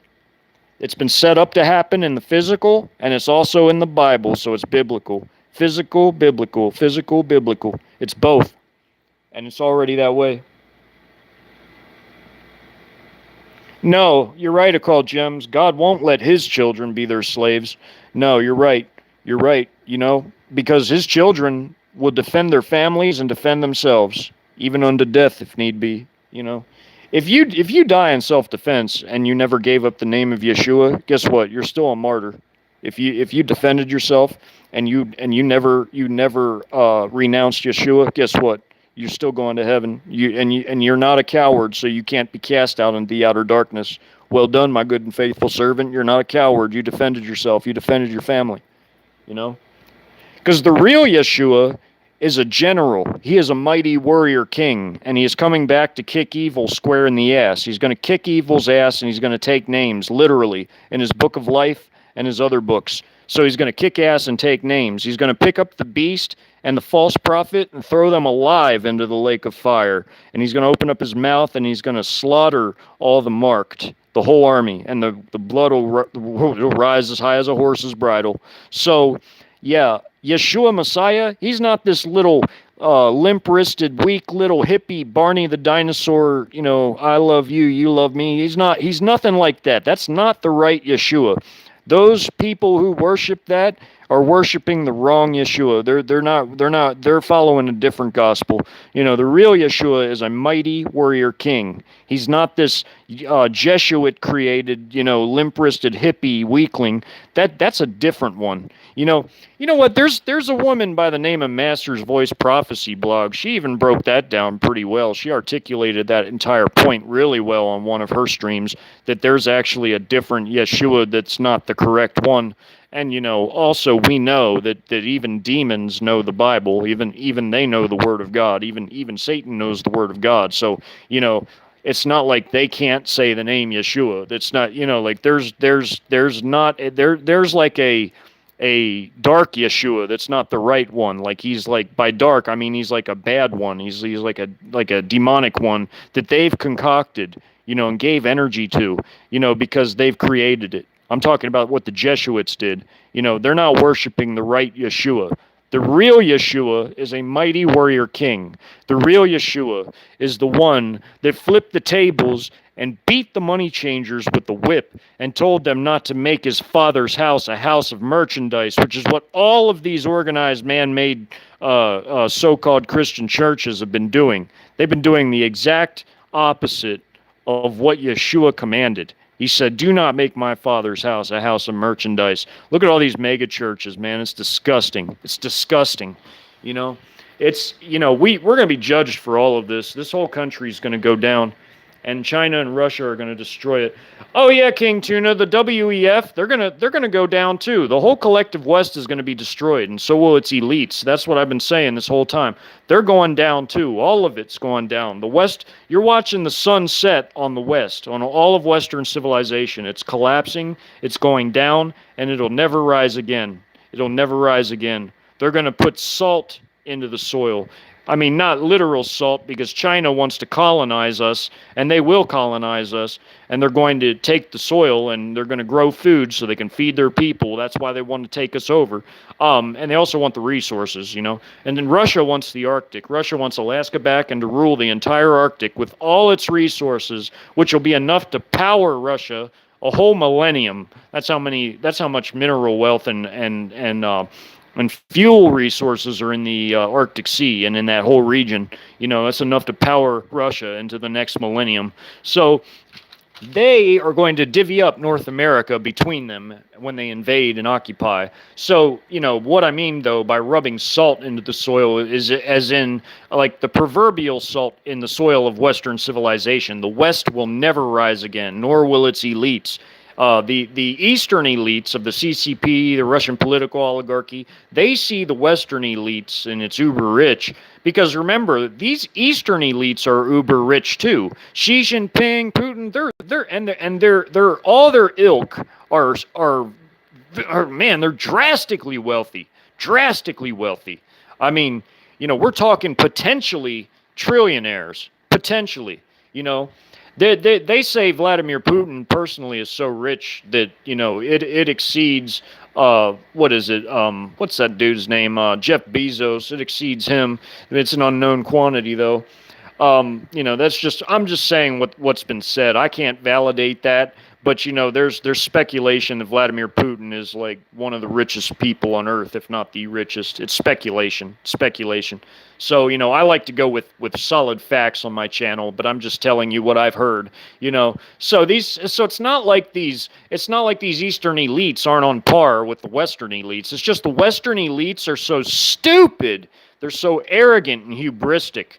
They're like the equivalent of two rival mafia families. Only the Genoveses, i.e. the West, have burned down all their businesses. Like, how mafias have businesses? Well, the Genoveses are trying to burn down their businesses thinking they're going to collect insurance money, while the Colombos, the East, has been building more businesses, making more money. So that's the comparison. The West is stupid. It's destroying itself, and it's setting itself up to be invaded by the superpower China and the second most powerful nation on earth, Russia. And I have so much material that goes into all the facts, figures, numbers, and data and stats, just everything about Russia and China you could ever want to know. You just go look at all my past videos, all of them. I have videos about how logistics affect military planning and everything else too. Like, people just think things about militaries that just aren't even true. Like, armies can just get up and do things. No. You got to have logistics. You got to have a whole bunch of things. You got to have training. You got to have the right types of weapons working in concert. You have to have the ability to transport your units. You have to have food, fuel, ammo, medical supplies, spare parts for vehicles. You got to have the right types of personnel that are trained to maintain vehicles. You got to have medical personnel. You got to have just ordnance handlers and technicians and maintenance mechanics and specialists of all types of stripes. And you got to have all of that working in concert. Armies don't just get up and do things. You got to have everything. Like the stars have to align, basically, as the saying goes, with armies to be able for them to have operations that are, even remotely effective. So our military, being that it's weak, woke, depleted, pathetic, garbage now compared to what it was when we still were a professional fighting force. Now it's garbage. It's depleted. It's in the worst state you could imagine. So when it fractures into all different little pieces, and has an internal conflict, and then we get invaded by China, the West is finished forever. This land will be colonized, it will be occupied, and the American people will be hauled off to China as slaves, and the women will be made into sex slaves or wives or whatever they want to do. So, that's the future of the West. And as far as Western Europe goes, it's going to be defeated by China and Russia because China has troops in Serbia, and they're setting up to invade the west of Europe, the Western Europe. So they're going to invade Western Europe and North America and Oceania, which is Australia and New Zealand. There's Chi-Com Trojan horse shock armies inside New Zealand and Australia, just like they're here, just like they're in Taiwan, just like they're all over the rest of the West. They're going to invade the West and destroy it. That is World War III. The West will be defeated because the West is not prepared for World War III. So will its elites. Its elites will be humiliated, and they will be used as Xi Jinping's footstool, just like on my thumbnail there. Xi Jinping on his red gold throne. They will use, like maybe, one of the Rockefellers or the Rothschilds or, maybe, who knows, maybe Klaus Schwab. They'll use him as a footstool and they'll rotate them and humiliate them. They'll have Klaus Schwab sewing Nikes in a Uyghur camp for the rest of his short, miserable life. Do you know who I am? Shut up, Guai and Soul. Meet quota. Get beaten for talking back. You never know. Or you might have Klaus Schwab get hauled off and put in a stress position for talking back, where they have him, in pea gravel, where he's on his knees in pea gravel for hours and hours until he goes psychotic from the pain. You don't know what these Chinese are going to do. They're going to be brutal, I can tell you that. Locking women in cages and chaining them up and whatever else they do. You don't know. All I know is that, I'm going to defend myself. I'm going to defend those I care about. I have a son, he doesn't live with me, he lives with his mom, but still, I have a son, I don't want my son to see this country rip itself to pieces and then get invaded. Of course I don't. I'm a father. I care about my family. I care about those I love. I care about you too, Jennifer, and I don't want nothing to happen to you and your family, I care about everybody that especially Christians. I don't want anything bad to happen to anybody, and that is why it is very important for men to defend themselves and their families, especially in what's coming. This country is going to be third world. It's going to be ripped to pieces. No running water, no clean water, no everything people take for granted isn't going to be there. No grid, no power, or patchy power at best. You might get lucky. You might have power on a rotational basis. Like during the internal conflict in my scenario, how I had, inside the Mormon state, they had to rotate power to different towns because they had to use animal trains to haul coal to the coal burning power plant, and they couldn't power the whole state, so they had to rotate power to different areas for different times. That happened in Iraq when I was in Iraq, because Iraq's third world.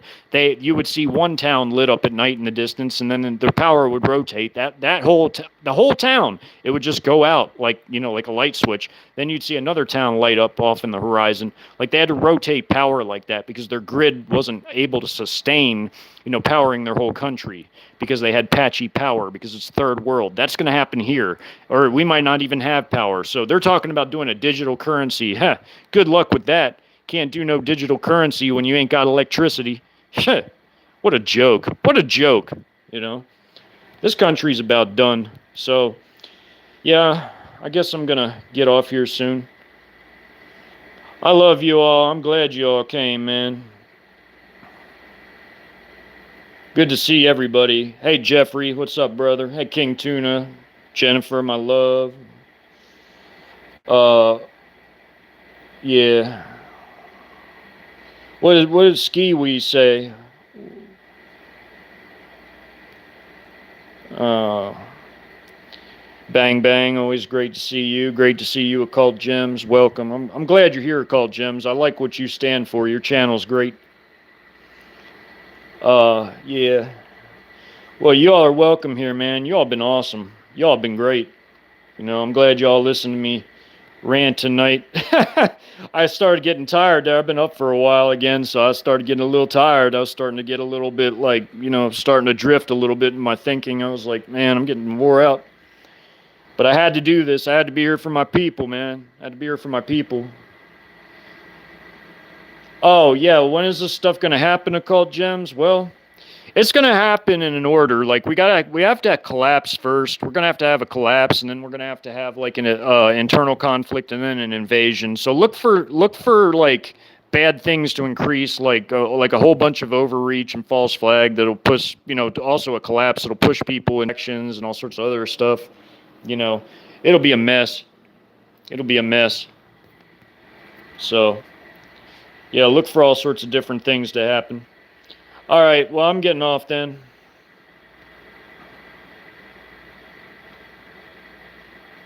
Hey, y'all be blessed.